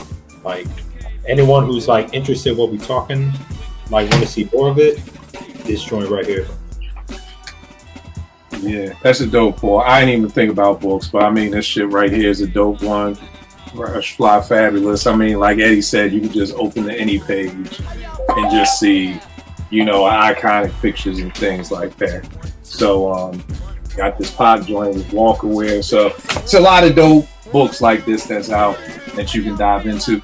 I'm assuming it's because we don't have really publications anymore, but why do you think we don't get these kind of pictures anymore? Like, can you think of like the last time you saw an album cover that you felt was like iconic, like that really stood out to you or like really spoke to you anyway? Probably To Pimp a Butterfly. Okay. Yeah. That's a dope one. Yeah. What about anybody else? I think. I mean, it's just to me telling you how music is now. Music used to be bigger. It used to be. So it's just goes right in with the way everything is digested. I mean, Kill, we were just talking last week, I think, about some people think, all right, if I put out an album every month, I'm dope because I'm putting out an album every month, but quality be damn, whatever. So, and then, I mean, you got to go with JI, where are the A&Rs? None. Yeah, none. It's like social content. Go ahead. So something that Vern was saying kind of reminded me also is that a lot of these album covers, especially in hip hop, they wouldn't even have the artist on the cover. It would just be some random people with their eyes blocked out. Right. It's like there's no thought into it. Like, when was the last time a hip hop album actually had the artist on the cover? I mean, I'm gonna go out on a limb. I don't know. Let me look through my phone real quick. But I mean, maybe I know what you said. I just feel like to recreate, well, not to recreate, but to create some of these things, you have to actually pay a photographer. You know what I mean? Like, not just your man with an iPhone, but you have to pay an actual photographer, and you got to pay for a photo shoot, and and I think that's the thing. Again, the gift and curse of being an indie artist. I mean, the gift is it's all on you. The curse is it's all on you. You got to pay for a photographer. You got to. Again, we talked about last week with this Common and Pete Rock promo tour, and everybody like, oh, this is what it needs to be. Like, nigga, this is the same shit we did in the 90s. Like, they're not doing anything that's new. They're doing what we always did. The problem is obviously Common or someone is footing the bill, because there's a lot of travel involved. Like, these niggas got billboards in Times Square and on Sunset Strip. Like, let's not have people are like thinking. I know people who are thinking it's like Pete Rock's first album in years. And I'm like, nigga, he got joints with Smoke DZA, Smith & Wesson, Camp Lo, Metropolitan with Sky Zoo. None of these niggas was on Jimmy Fallon. Like, so again, this is the regular rollout that you used to have, but you had to have an album to foot the bill for all this stuff. You know what I mean? So I think at the end of the day, you pay for what you get. You get married, you want to pay for your cousin who just got an iPad and is a DJ and want to pay him $500? Oh, you're going to get a $500 DJ wedding. You want to pay for a real DJ who's been doing it for years for $5,000, then you're going to get a real DJ. What are you going to say, Rob? I think, like, to answer the question too, like, I think when you look at these photos and these covers, what are they? They're memories, you know what I'm saying? And what is memorable right now, it's indicative of the landscape now. Like, back then, like when we bring up certain stuff, you can hear, like, when Vern's telling a story, like, it's a memory like that he'll never forget. And like what we went through to get music and how excited we were and all that stuff is not the same now. You know what I'm saying? And I think the reason why we're not getting all of these iconic photos and is just a microcosm of where we at musically and in the world period, you know what I'm saying? And I think that's why it's just not the same, you know what I mean? Those memories, where you was at, what you went through, who your girl was at the time, what whip you was in, you know what I mean? Like, it ain't the same anymore like that, you know what I mean? I think that's the difference, you know what I mean? You ain't never lied. Two more quick books. You got the Shirt Kings. If y'all know out of Queens, joint's real dope. Again, you open any picture, you got Jay-Z and Jazzo, from back in the day. And another joint down here, Rap is Risen. This is a real dope joint right here. And again, you can open literally up to any page and just see some crazy pictures, DOS effects. And this is by Suquan. So definitely some dope joints. They got the whole Fuji Rap photo shoot in here from the 456 joint. So definitely another dope book. All right, people, where can I get at you? The R&B reps. Where can they get at you? Like I said, check us out on the just type in on YouTube, the R&B Representatives. R&B Reps on Instagram, R&B Reps on Twitter, JR's World of Soul on Instagram and Twitter, and naturally Elise. And when this out, our latest episode, we talked with Mark Chappelle and we talked about Minnie Riperton's Perfect Angel album, which we really go in depth about. We really talked about it. We really give Minnie her flowers on this episode. So definitely check it out. It's really, really dope. That's the latest episode. Go catch that. So. And another thing that Elise does that is extremely dope is her 1 minute album breakdowns. When are we getting a new one, Miss? Oh, shortly. I just put one out last week. All right, bet. I need to tap in then. I need to tap in. See, at least this like these new fans. as soon as you drop an album, they ask you when the next one coming out. I mean, damn, yeah, I did a dope one. I did Michelle and Degiacello's Plantation Lullabies. Okay. Oh, okay. I need to see that. Yeah. I need to see that. Yeah, check it out. No Excuses, only a minute. So I did that. You got the joint with Outside Your Door on it, right? Is that on that album? Yes, it is. Yeah. Outside Your Door, Dreadlock. If that's your boyfriend. Yeah. Okay. Yo, at least that's a t-shirt right there. No Excuses, only a minute. That's a t-shirt. I mean, boom. That's a t-shirt. Yo, that. This is why I told you. I'll take 20% for a good idea. Nigga. No, I got good ideas. No. And I'm about to say, and you ain't getting no 20%. No, I'm not. But this is what I mean. I got good ideas. I will. Feel good for that. He'll call me when he got ideas. We will send you a free T-shirt though. We ain't gonna. Yeah, I will take a free T-shirt. Pay for your own idea. Right. This is why I tell people that wretched.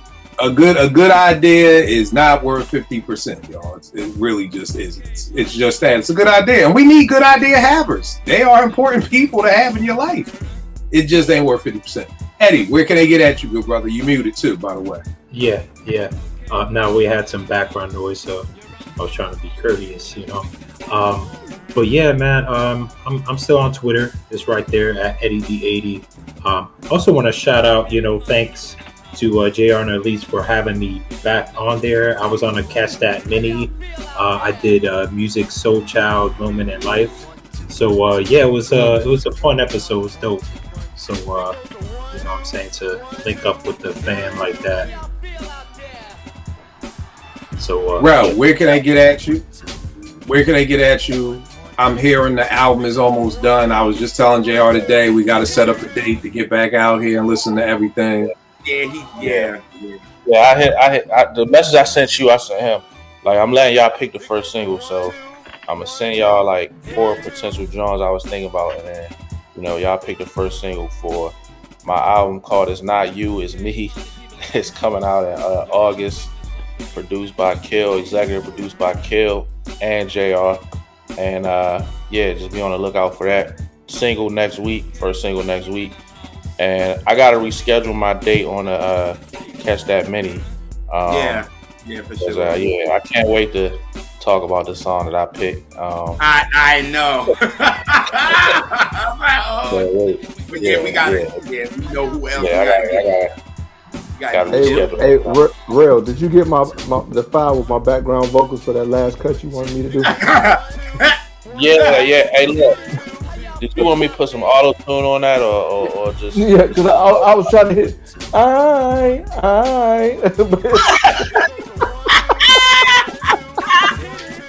If no one has ever seen the time that it was Grap, Vern, and JR singing the intro, that is the episode you need to see.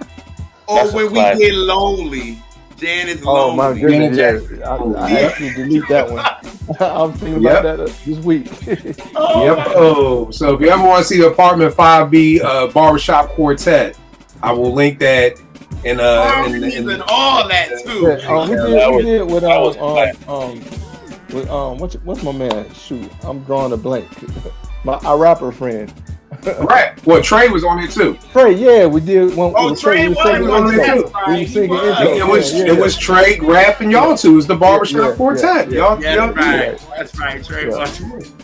And you could just look at me and Portia's faces the whole time. Like, these niggas are really fucking harmonizing. And Grap is at the bottom trying to do the background vocals and everything. Y'all was on y'all auditioning for Barry Gordy joint right there. Bert, where can they get at you, good brother? On Instagram, the Lone Closer, and on Twitter, VChandler10. All right. Want to send a shout out right now to our brother Vegas. He lost his mother 2 weeks ago. Later to rest today, so he couldn't be on the show. So just want the brother to know we're thinking about you. We loving on you, bro. Praying for you and your family, and definitely for your mom's spirit. So definitely want to shout you and shout her out. One more quick question, y'all. What did y'all think about the Marsha Ambrosius album? And I'm listening to it today, and I'm just like it. I'm listening to it, and it's like this album has been like 3 years in the making, and I feel like it's disappeared off the timeline. Nobody's talking about it anymore. When it came out, oh my God, it's the greatest thing in the world. Oh my God, it's the album I want to make. Everybody was just, it was just everything. It was everywhere. And now a week later, I'm still listening to it, but I feel like I'm the only one. And it kind of made me think, like, as an artist, like, you feel like, yo, I just made this album for 3 fucking years, y'all, and it's going in a week. Like, it's just from an artist's perspective, it makes you not want to make music. Like, why did we spend, you know how much money Dre and them spent to make that album? Like, all that fucking publishing they had to give up, all the fucking musicians they had to get just to turn around and a week later nobody be talking about it. Like, that's crazy to me. But Vern, real quick, we almost had 2 hours. I don't want to keep it going, but what do you think about the Marsha? Do you have a mic rating for it? Did you enjoy it? Yay, nay, whatever. I mean, Dre did an excellent job at production and engineering. I did not care for that album. Marsha sounds to me like she's whining, and for me, Marsha can sing. I love her in concert, and I love some of her stuff, but I deal with her in spurts. That's just my personal perspective. Yeah, I can deal with her, but after it's some type of vibrato. What is it, at least, about her voice that's like? It's a Billy Goat vibrato. That's exactly what it is. Yeah. Somebody said she sings like she's somebody. I didn't said come up with that. Yeah. That was my good friend Brian Alexander Morgan said that on the show. Yes. Yeah. Not about her. It's about somebody else. Billy Goat vibrato. Yeah. All right. So you wasn't feeling it. Well, what did you think about it, the Marsha joint? Me? No. It was cool. It was cool. Yeah, it was cool. I mean, I liked it. I did notice that, like, I need to go back to it because I stopped listening to it maybe after a week, you know what I'm saying? But it was good. It was cool. I just think, like, when you wait that long, and like the anticipation and all that, and then it kind of has a negative effect after a while. Like, it's like, you feel what I'm saying? Like, we waited this long, and then it's like, it's good, but like my excitement kind of waned. You know what I'm saying? I didn't even know it was coming out. You know what I mean? But it was something that was talked about for so long. I don't know. I don't know. I think waiting that long, like, can backfire. You know what I'm saying? I think that's what happened to this album. Yeah. What about you? I agree with Vern. I think the production is good and engineering is great, but her voice, to me, I only hear it in spurts. And for me, it's like the album was okay for me. It didn't really like push the needle for me. And like y'all said, we've been waiting for 3 years for it. So I was expecting, okay, cool, I'm going into this like, all right. And then I came out with it like, okay, the production was cool, but that was me. So Kill, here's another thing that I think artists do a disservice to themselves. They'll get a big name like Questlove or somebody. Oh my God! Oh, thank you, Vern. Thank you, Vern. So we hear like, okay, you all ranting and raving. Y'all was ranting and raving over this. You set yourself up for failure, especially if you wait 3 years. I ain't waiting for nobody for 3 years, but that's just me. Well, let me. It's not really devil's advocate because I really honestly think this way. I feel like with artists, what do you do now? Like, this is what me and Portia talking about last week. Like, what do you do? If you don't get the Big Quest co-sign, people may not listen to it at all. You get the Big Quest co-sign, then you have people who do listen to it, but then they're disappointed by it. But at least they listen. So I think it goes back to your goals. You know, I don't understand music nowadays, so I don't know if the goal now with streaming is just to get people to listen. Like, I need to take a music 101 class for 2024. Like, what is the goal in order to make money from your music? Is it to get people to listen, or is it to buy records? Is it to do both? How do you do both? because I feel like without the cosign, because there are a lot of people who are going to listen to it because Questlove said it. Not necessarily us, you know what I mean? But there are going to be other people who forgot about Marsha Ambrosius. There are going to be people who are going to be like, oh, the girl from Floetry? Oh, she had other solo albums out? I didn't even know. So you kind of need the big cosign. But then, like you said, you want the big cosign to actually be worth something when you hear it. So I don't know how we're supposed to get music out here. Here's the great thing. Everything we talked about tonight, for the most part, all of us have said a vibe or a source. We all named at least one magazine. They're done. And that's where I found out new music was coming out. I'd be reading the source. I'm like, oh shit, the ad for the new Kool G Rap album, or this is what's coming. So these magazines are going now. So I honestly don't even know, how do you promote music? Two Dope Boys is basically dead now. Nobody really fucks with them. So now the websites are dying too. So I don't even know how you put new music out nowadays. It's almost like you got to promote it yourself on Twitter or IG, because if not, nobody may know. Eddie, real quick, what do you think about the Marsha album? I really liked the album on first listen. Upon repeat listens, I think initially it was like the production that really drew me in. I felt like the samples, the nostalgia, I thought it was dope. It felt like what you said, Kill. It felt like mixtape-esque. I think I gotta be in the mood to listen to it now. I just feel like Marsha was over singing on some of them songs. Like she could have dialed it back and have it kind of be a little bit more pleasant to my ears, at least. You know what I'm saying? She needed to do all that on every song. So that's my take. All right. And what about you, Elise? Same. I don't really do Marsha outside of Floetry, but if I do listen to something from her, I'm not gonna run her whole album. She's for playlists. Like I could do, again, Vern in spurts. I can do a song here and there, because there are songs of hers that I do enjoy, but I can't listen to them in a row. Yeah. Okay. So Elise, I don't know if you do mic ratings. How many mics would you give it?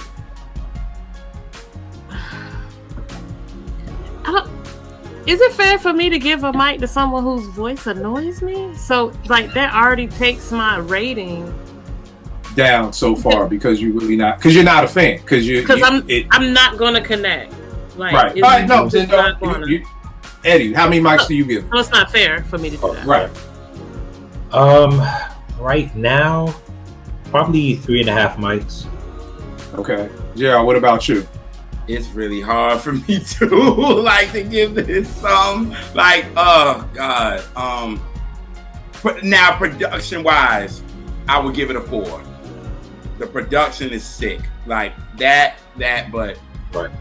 But I mean, like, if you got to rate a movie, you can't say the cinematography gets a 4, but the movie gets a 2. Like, why can't you? I don't know. It's just the Philly in me. I could say a movie. I could be like, it was a little grainy, it was off, but this was good, or the acting was good, but you could tell it's a little low budget. Like, that makes a difference. Does that mean you shouldn't watch the movie? No. I mean, I don't know. It's just letting you know what you. And I think the lack of nuance in rating and talking about things has done a disservice, because we don't have critics going through even if you didn't agree with the critics. No, let me finish. Even if you don't agree with the critics, it's still giving you a glimpse of what each part is like. The singing was good, but the production could have been better, or the arrangement. That matters if you are if you care even a little bit. That does matter. Okay, I'll give you even more level comparison. You tell somebody, go to this restaurant, but don't get this, but this is bomb.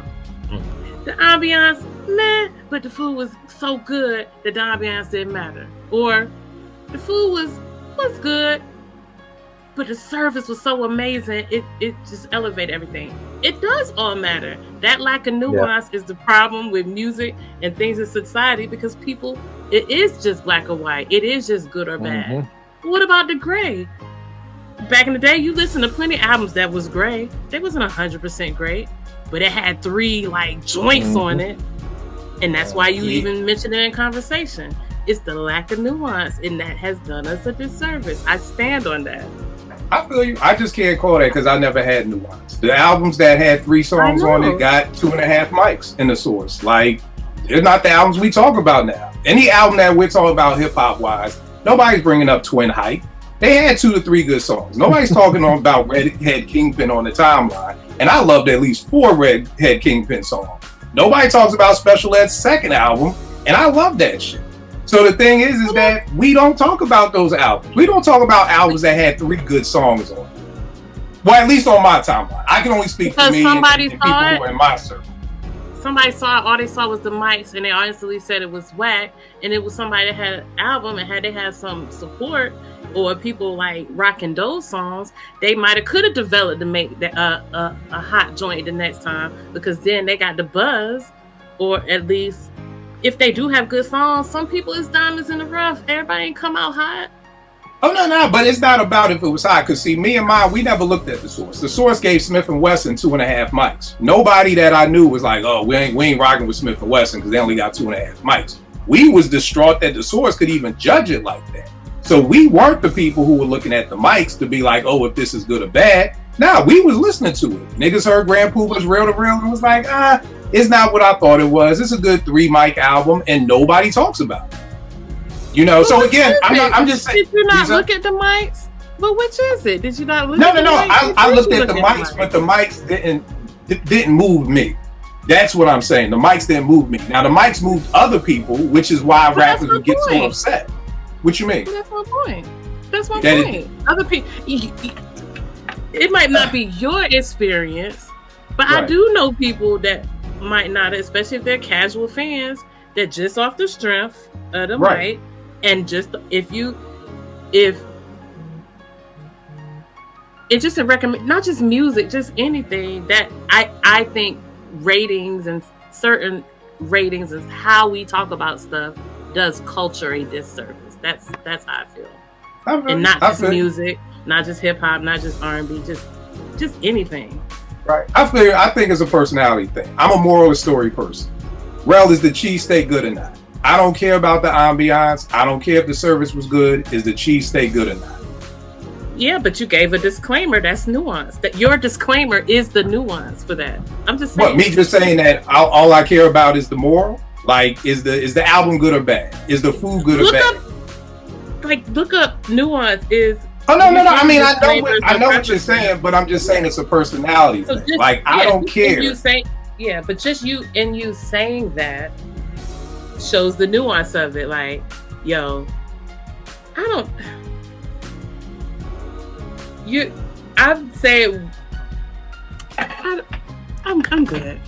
No, I mean, I get it. It's a personality thing. Like I said, I'm just a moral of the story person. All I do is if I'm going out to eat to spend my money, my number one goal, because we all have different goals. Some people like the ambiance of a restaurant. Some people are like, hey, I like it. It's on the water. Shrimp aren't that good, but the ambiance is crazy. I'm not an ambiance person. I'm going to spend the money for good food, not good ambiance. But that's not everybody. So that's why I'm just saying, for me, it does come down to, is the cheesesteak good or not? I don't care if the service is good or not. This place the cheesesteaks ain't that good, but the service is amazing. You will love the wait staff. I honestly don't care about the wait staff. Someone else may care about the wait staff. Someone else may care about the ambiance. I just don't. I'm a moral of the story person. Is it good or is it bad? Does that do culture a disservice? Probably. But that's just how I am. It does, but you don't even do that. But I digress. Okay. I digress. So, bro, how many mics do you give the Marsha joint? 3.5. 3.5. All right. 3. And what about you, Vern? It would be very disingenuous for me to give it any mics to give it anything. Because I don't remember anything about the album. I will never go back to listen to it. So I ain't listened to it long enough. I mean, I listened to the whole album, but I can't tell you nothing about it. So do with that what you want to. Yeah. And I'm with Rel and Eddie. I give it 3.5. I think the biggest thing for me is it reminds me of a mixtape. And when it first dropped, I was like, this reminds me of a Ron G mixtape in 92. I'm at Morgan. It's the first time I heard Stephanie Mills, Something in the Way You Make Me Feel over Impeach the President. It blew my mind. I was like, what are these blend tapes? This is amazing. The problem is after you hear it a couple of times, that feeling goes away. At least for me, it does. You know, so the 3 songs that I'm really heavy on is Greedy, Wet, and The Best That I Could Find, which are kind of the songs that don't do too much of the, I guess, borrowing from other joints. You know, she's not doing the married stuff. She's not doing that. Those are kind of like, and even in Wet, she kind of pulls in Method Man and she pulls in Minnie Riperton, but I feel like those are the 3 songs that I go back to. I kind of don't go back to all the other joints. But it's just, it's kind of hard because, again, it's just, I guess, why do you guys think that a week ago this was the greatest album in the world? People were calling for a Grammys. People were like, oh, this is... That goes to show you that it wasn't. It's just, everything is flavor of the month, the greatest or the best until it ain't. And for me, another reason with Marsha, I think she tries to do too much. Like, how can I say it? It's like, okay, Marsha, we get it. You like sex. You know, you don't have to show us how much of a sex fiend or vixen or whatever that you are. And I think she that started becoming her personality after she left Floetry on a lot of the things that I've heard from her. So I can do without it. That's just me though. All right. Anything else that we're looking forward to R&B rise for the rest of the year? R&B reps. Is there something? I'm gonna say it came out a week and a half, 2 weeks ago. That Darian Brockington is Darian, yeah, it's jamming. Yeah. Okay. What else? I mean, Psy, yep. Like what the FE crew is coming out with. Anything coming out from the same.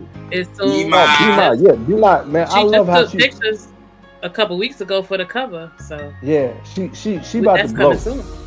She is. Yeah, I feel it. Yeah, mm-hmm. Yeah. All right. Anything else? Y'all, I gotta lean on y'all for all the R&B crew. Y'all are like the North Star. I'm on Lucky Day's algorithm. I'm on that. I am still on Layla's new record. Oh yeah. I am on Venta Black. I am on. You said Venta Black? Venta Black. VANTA Black. Yeah. Okay. I'm on that. I'm on Maida. This girl named Maida. She did an album with K Tronada, which I'm loving right now. This. Yeah. Oh yes. Right I go see her tomorrow. Yeah. John Smith. Yes. Still on that. Now tell me this, y'all. So we're saying they don't have magazines, we don't have this. How do you find the new R&B? Well, for me, I kind of still go on Spotify. I still go on websites like, this is rnb.com. I'm still out there like searching. Right, and then Spotify gives you stuff. You know what I'm saying? They give you the new fresh stuff. So I'm still on that gives you new things because we really ain't getting promoted out here. So it's like at the end of the day, we have to. And then other podcasts that, we know. You know what I'm saying? Like the Sites podcast, shout out to them. They new stuff. Chastity with Midnight R&B Edition, she has stuff. 90s Mood, like so many other podcasts. They talk about new music. So that's who I follow to get some new music from, for real. All right, no doubt. And what about you, Elise? Same spots or? Same. Well, I found out about new music from JR. Current R&B bangers, yes. Once in a blue, I put him on. And usually what happens is on Spotify, it be after a playlist I done made finishes, and then it goes into the random. And I'll be like, ooh, what's that? And I go and look, and it happened to be new or maybe like from 3-4 years ago. And I'm like, what? So that's how I find a lot of stuff. Or as I'm making playlists, and the recommendations come up, and I'm like, I don't know that. And I play you it. might also Yeah, I found a lot like that. And then she send it to me, and I'll be like, wait a minute, I ain't know this. Hold up, where you find this from? And kind of go back and forth like that. All right. Well, y'all already know what it is. I will get with y'all next week. Y'all appreciate y'all.